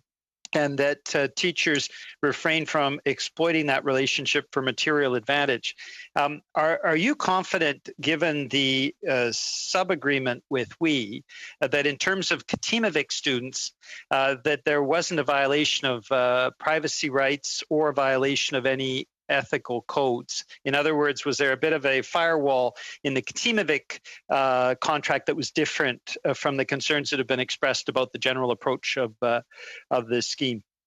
Yes, Mr. Julian, thank you. In fact, one of the amendments that we requested through those negotiations was to build that firewall. We wanted to ensure that our youth, our stakeholders, our alumni and others, that information was that remained confidential, and that we could develop a path through which we could protect that confidentiality as it was delivered through the program. Thank you for that, and I'm glad you stepped forward to at least carve off that portion of the program. Secondly, you've indicated that the incentive or the administrative fee was $25,000 for the first 100 youth, $50,000 if you've recruited 200 youth. Was it based on a $250 payment per student, or was it like the program itself? Basically, if you didn't hit that threshold, you didn't get any of the funding underneath, which of course people have raised concerns about in terms of violating labor standards, but also minimum wage laws. I don't think the formula was shared with us at that time. Essentially, we were basically offered, if we could deliver 100 youth into the program, that we would be able to access $25,000. By the way, that wasn't necessarily articulated as an admin fee, but it was certainly a project expense fee. So in order for Katimavik to do that work, that would be the fee that it would benefit from. And then if we were able to get up to 200 more, it would be to a maximum of $50,000. But I don't know that we ever talked about, if you had 150, for instance, whether that was a sliding scale in terms of what the charity would benefit from in terms of that amount. But you'll be able to share the contract with us, right? Yes. Yeah. So we may be in the wording throughout that contract. It may be in the sort of lawyer language. Yes. Yeah. Very true. You've mentioned in response to questions from Mr. Fortin that you are unaware of National being involved. Were you aware? Because I know Katimavik, I've worked with Katimavik students. There's a fierce adherence to bilingualism across the country. Were you aware that the WE scheme actually didn't provide services in Quebec and wasn't going to provide bilingual services for francophones? No, I was not aware of that. Although I should say to you that we, Katimavik, if the program had been executed, certainly would have been attracting our cohort members from within Quebec and from without Quebec. No one ever had a conversation with me to say that wasn't going to be permitted. It was basically, if you've got the placements and you've got the youth and you can link them together, then those youth would benefit as long as they fit the criteria. Right? But so there was nothing in the contract that carved out Katimavik in Quebec from Katimavik elsewhere in the country, because it's a very complex organization, it seems, and it's been a surprise to everybody that National was actually given this contract. It seems to be something that has escaped any sort of due diligence. But so you saw Katimavik contributing right across the country, including in Quebec, and were unaware of the fact that their services weren't being provided by WE in Quebec. That's correct. We would certainly have provided services in Quebec in both languages, in our role, in our part of the role. Can I ask you about Katimavik as a whole, with your board of directors? I assume if the chair of your board of directors asked for financial statements, they would be provided to them. A very important testimony from Michelle Douglas, who was the former chair of WE.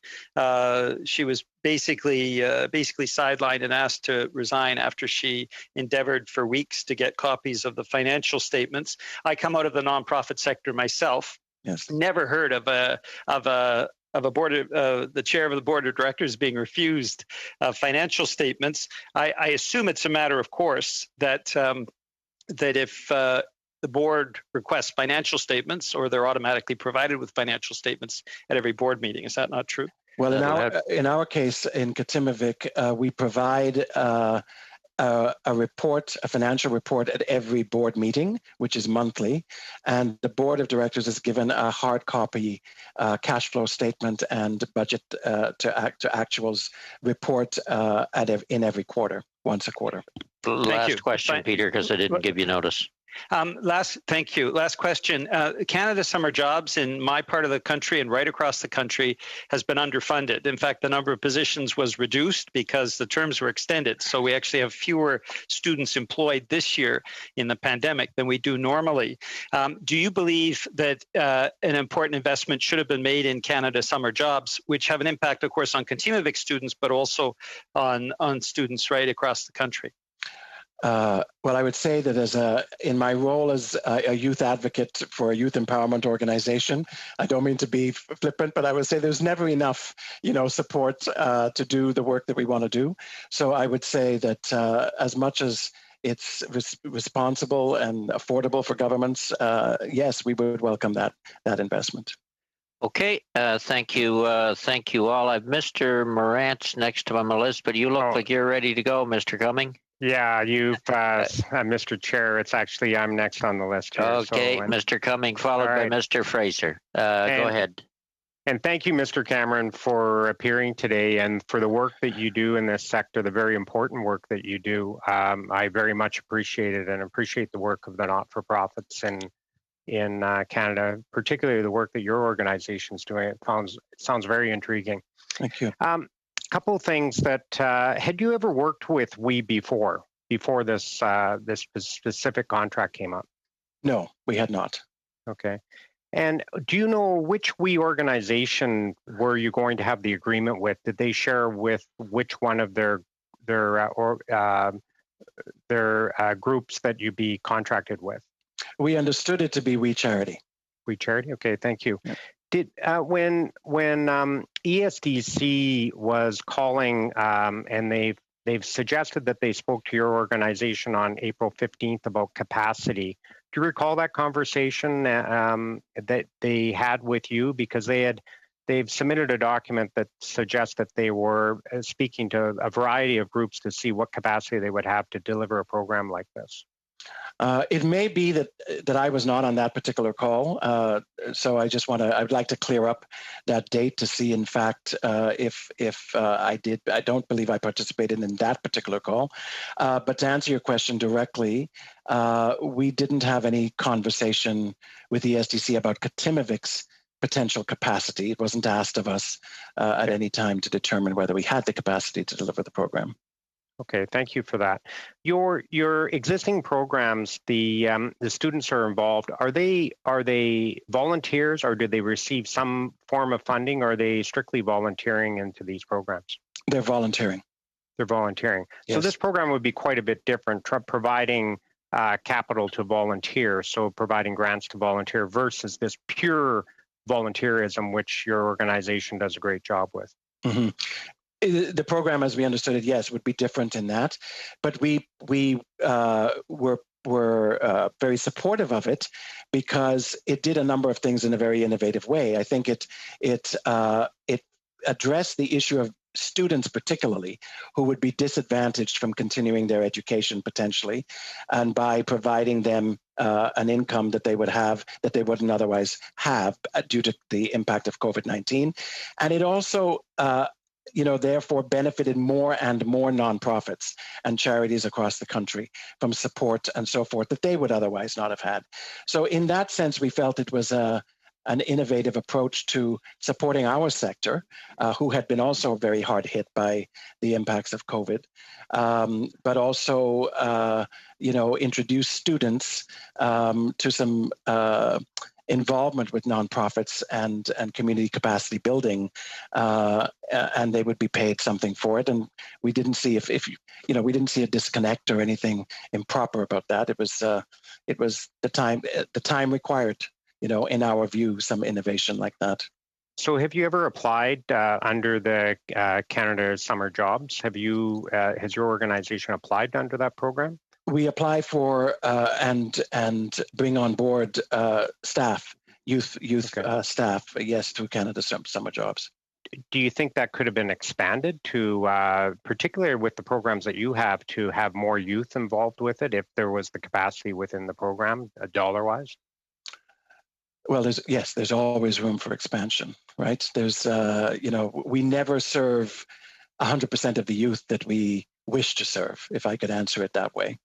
But at some point, we understand that governments can have budgets of their own and that there's a lot of work to be done. So we do the best that we can to argue for the dollars that we need. And I want to use the word fight in a way. We fight for every line item, in terms of our negotiations with the SDC and other government departments. But we realize that's the right thing to do and appropriate. That'll be the last question, Mr. Cumming. Okay, thank you, Mr. Chair. Since this program was canceled, has anyone reached out to you or picked up the phone to talk to you about a go-forward path and taking advantage of the 40-some years of experience on, what's next? What could we do? Not in that context. We've been told that the government is looking at, potentially a different way of doing this, but we've essentially been asked to just wait a little bit while longer before they come back to us to let us know what that is. Okay, thank you, Mr. Cameron. Thank you. Thank you both. Unless you have a real quick one, Marty or James. Well, I suggest that hopefully they'll pick up the phone and talk to you because we're running out of time. These students want to get back to school. So I'd encourage my friends across the aisle to pick up the phone and have that dialogue with you.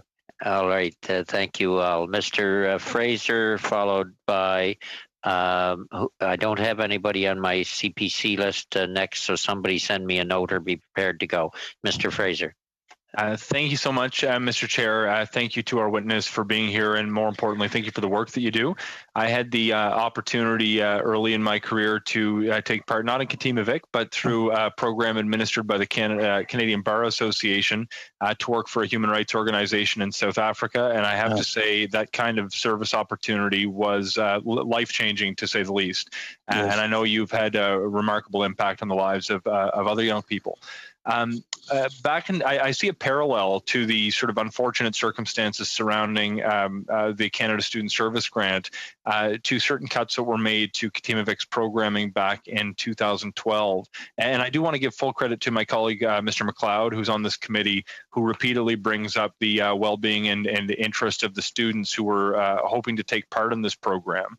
So building on questions he's asked in previous meetings, I'm wondering if you can describe a little bit what the impact was for the students who've been planning on taking part in the program in 2012, and whether you see the consequences for those students who are hoping to take part in your programming this summer would be similar, and what the impact would be on them. And maybe part B to the question, how can we get things back on track for them? Well, I believe, to answer your second question first, just so that I can circle back. I think there's a wonderful opportunity here.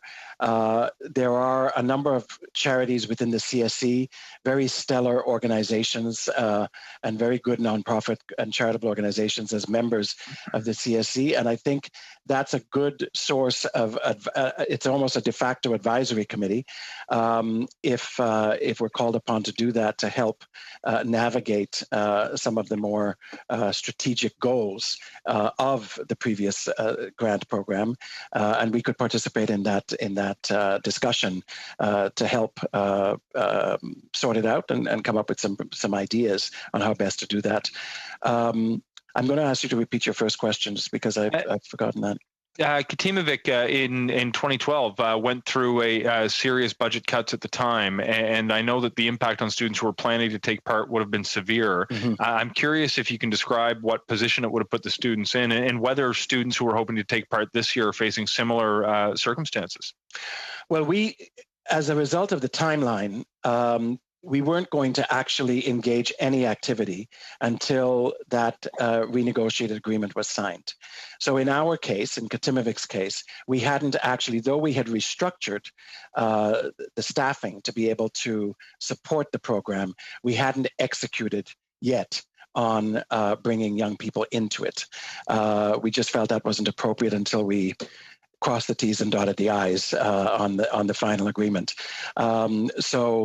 But I would say to you that, students, and I think all members of Parliament know this across the board, students are really hard hit in this time related to COVID. And I think we should do everything we can to make sure that we provide some sort of support to them before it's too late, so that they can continue their education. One of the things that I'm interested about, and Mr. Julian raises this point with frequency, is the compensation model, which was really a tuition credit to inspire more students to take up volunteerism. I mentioned the opportunity that I had near the beginning of my career. Yeah. One of the reasons I ended up going with that program is there was some compensation, though it wasn't enough to really pay off all the student debt I'd built up. Yes. But it was better than opportunities with other international organizations that were sometimes year-long unpaid internships altogether. Sure. I'm curious if you think that the compensation built into the Canada Student Service Grant would have allowed you to recruit more students and would have helped them with the cost of going to school. Absolutely. Absolutely. And I think the added benefit, I know there's been some debate about, volunteerism versus remuneration for that.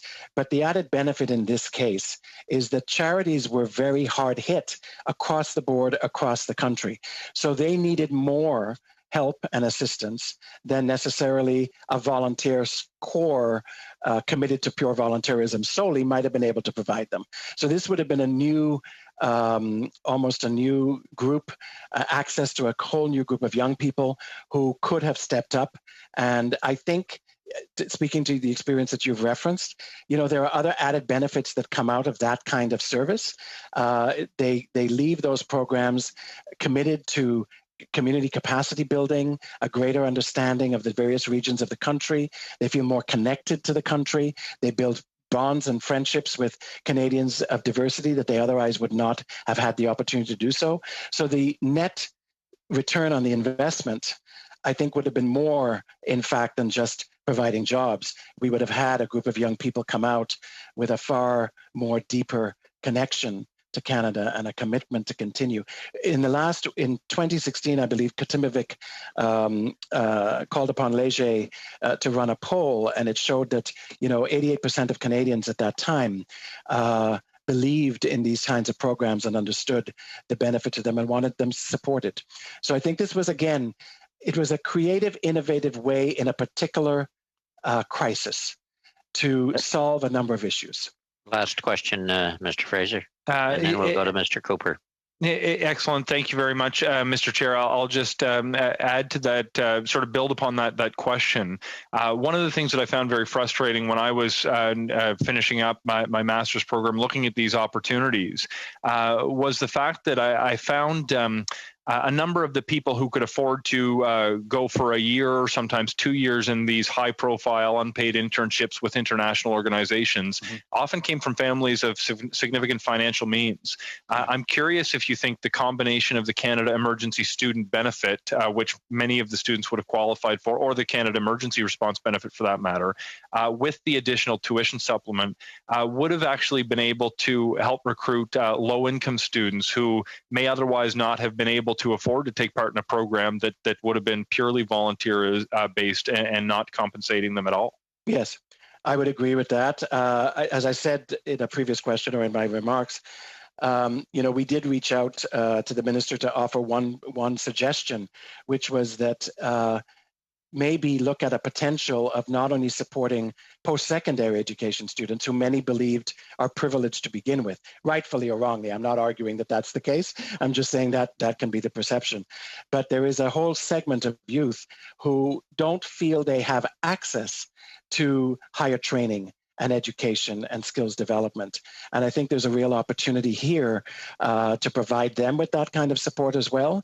And that might encourage them to conceive of things that they otherwise would not have conceived through training and higher education. It doesn't have to be post-secondary. There's all sorts of skills training and so forth that they could access. So I think it's an opportunity for all youth, regardless of your economic background, to be able to dream a little brighter and step up and get some training that will help you achieve your goals. Thank you so much. I sincerely appreciate your advice and feedback. Thank you. Thank you both. We have 2 more 5-minute slots. We'll start with Mr. Cooper and end the round with Mr. McLeod. Mr. Cooper. Thank you, Chair. And Mr. Cameron, when was the first time that Katimavik became aware of the CSSG? It would have been in a call, the date of which I don't actually recall, but it would have been in a call, I'm going to assume in April, at some point in April, where we were told that there was going to be a program specific to students and that the government had partnered with a third-party provider and that we would be brought into the conversation as the program developed to determine what role our organization in particular could play in mapping that out. And who did that call come from? It was on a call with ESDC. Okay, and other than the call that you had on April 15th or thereabouts with ESDC, there had been no other communications with ESDC about student programming in this particular context, and more specifically the CSSG, until sometime after, I presume, April 22nd is what you're saying, just in terms of establishing a timeline. Yes, I don't remember the April 15th date. That's what I want to check and get back to you with. Yes, just to make sorry, sure. And you're clear. Yes, I apologize. You were no, that's all right. Qualify that. Yes. Yes, but I believe, and I can look for that as well, that there might have been an email from ESDC at some point with some information about the fact that this program was going to be coming forward and that CSC partners would be engaged in the process by the third-party provider. Okay. And in terms of the We charity that you indicated as your understanding with the party that Katimavik entered an agreement into, were you aware of the We Charity Foundation at any point? No. There wasn't much.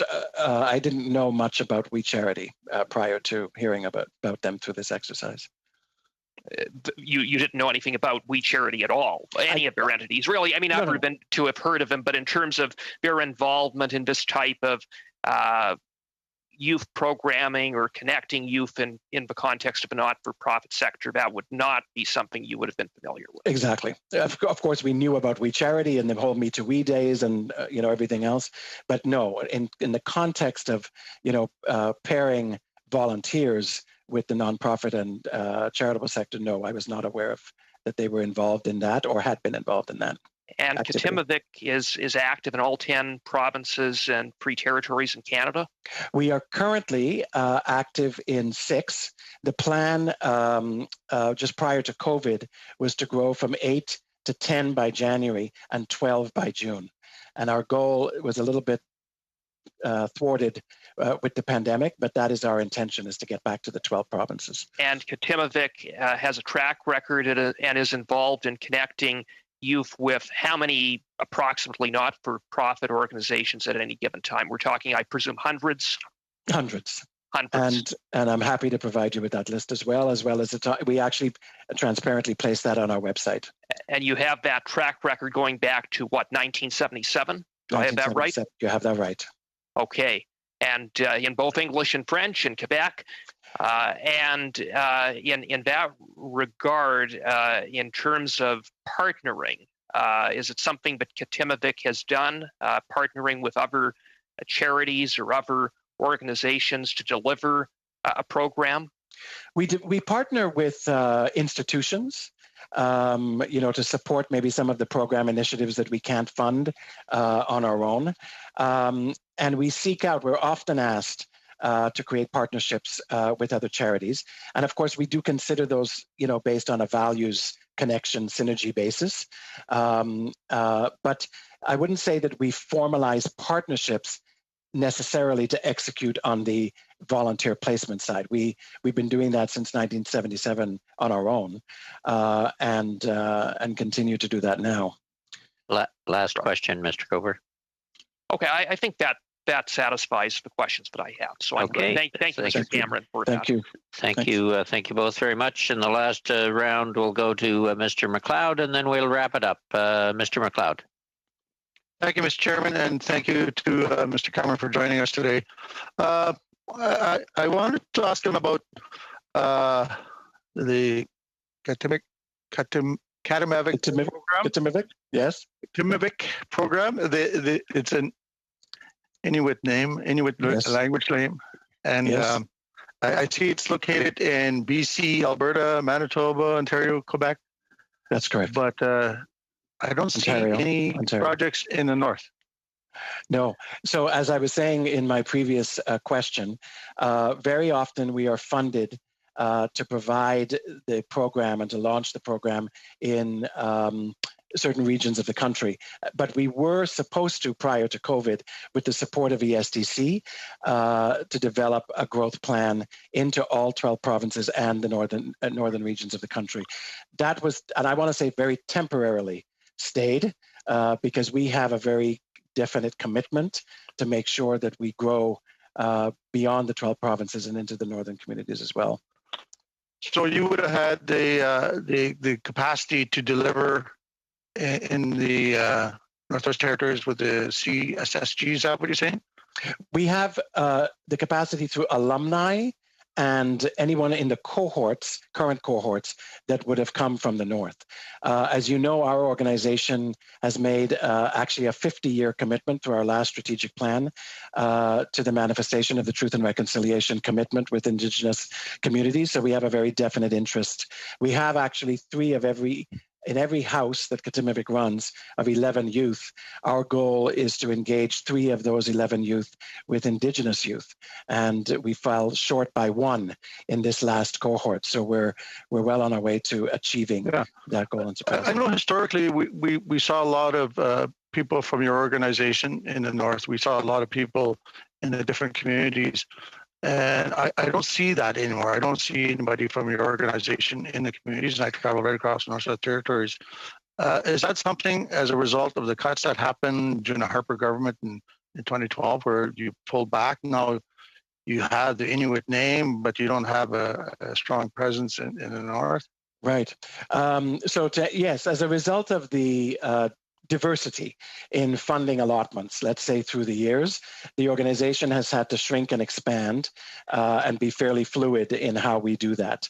But we do have a large number of alumni from the north who have participated in our programs who would have been eligible for the student grants program as a member of our stakeholder group and or alumni base. And, our board of directors is, we have a number of Indigenous community members on our board, and we remain very committed to ensuring that within the next round of negotiations with the federal government, that we retain and regain a presence in the north, for sure. I'm sure the impacts in 2012 affected the Katimavik organization. How is the impacts that happened here for this youth opportunity affected your organization? I think there's a lot of concerns on missed opportunity for the north, but there's also concerns about the ripple effects that have happened to charities and non-for-profit organizations that have missed out, and including all the individuals that were served and were served by those organizations from coast to coast to coast. Can you talk about that and including how this has impacted your organization? Well, we were thrilled, as I said earlier, and excited at the opportunity to participate in this program. So in advance of the final negotiations on the agreement, we had actually restructured our staff team to be able to meet the objectives of the program. So one direct impact, of course, was that the costs associated with that work, we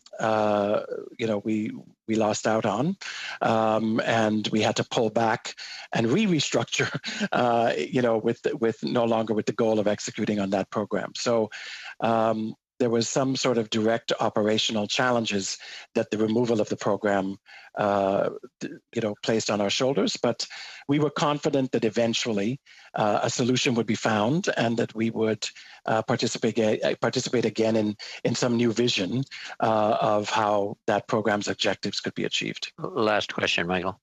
Yeah, I just wanted to point out, given that you have a real strong Indigenous theme, you have an Inuit, a name that's in the Inuit language, yes, which means meeting place.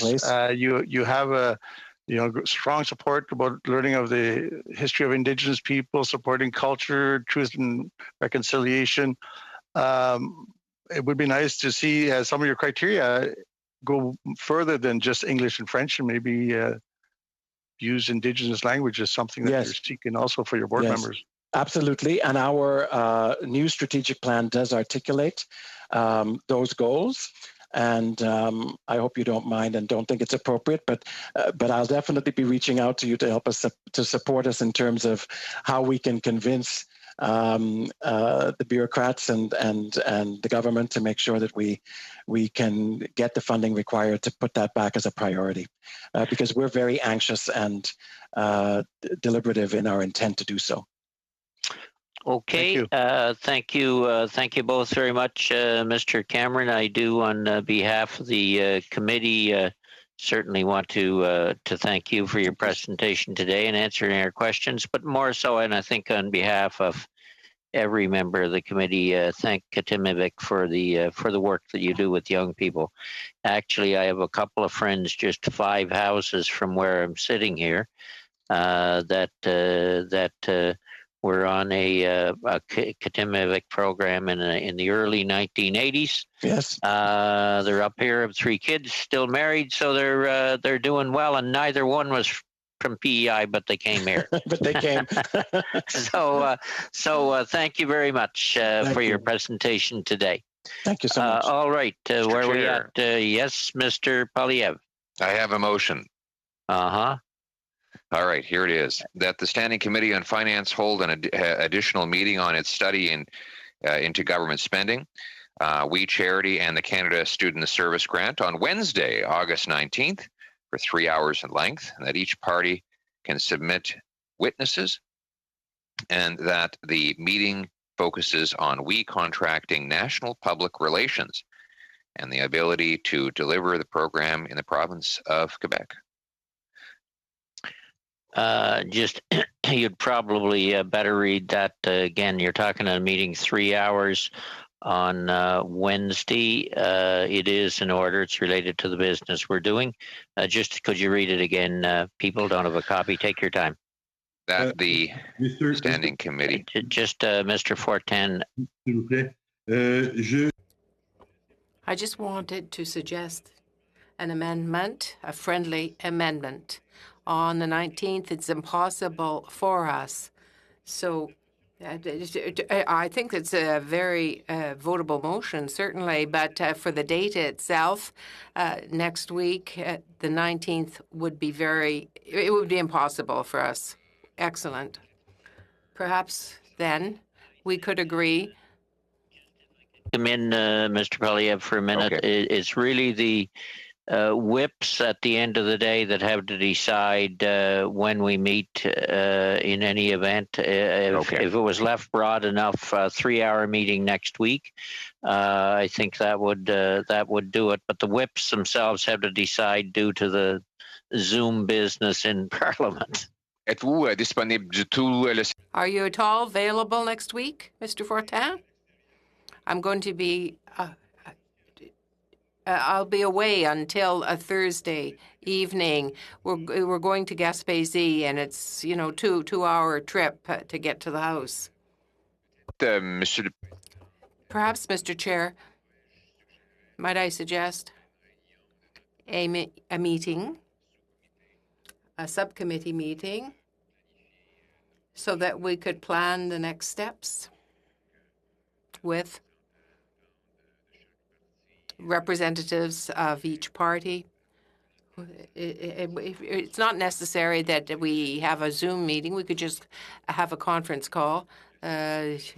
Perhaps next week we could have that conference call meeting to plan the next meetings. I think we can agree to that. That's not a problem. We should kind of try and find out where we're at anyway, and when we can actually direct the analysts to start to write a report with the documents coming down as yet. So yeah, we can. We'll have to try and plan. I think a teleconference is. I think it pretty near has to be a video conference because of the translation side, but we can figure that out. We can commit to have a subcommittee meeting at some point next week, because it'll have to be worked out with the various members and whether they can attend. Ça veut dire juste une réunion de planification et non pas. That would just be a planning meeting, not a meeting with witnesses or anything else. Would that be all right for you, Mr. Fortin? Yes, I could free myself up for 30 minutes or so for an organizational meeting, but to have a 3-hour meeting, no. It would be 1 hour max. I just want to say that probably will work. I'm on the right channel and my mic is working. Can you hear me now? It's always better when you speak French. I'm always happy to speak French. So, Mr. Fortin, I think that really it would be about a half hour to an hour for the meeting for the executive committee. So I support Mr. Poilievre's motion and with your amendment. Do we need it as a motion, or do I can just commit that we'll have a steering committee meeting at some point next week to determine future business related to the ideas in Mr. Poilievre's motion? I don't think we really need a motion to do that. I can accept that as direction if that's okay. Okay for me. Okay. Oui, absolument. Yes, absolutely. We certainly accept that commitment to have a meeting of the steering committee, and we'll move on.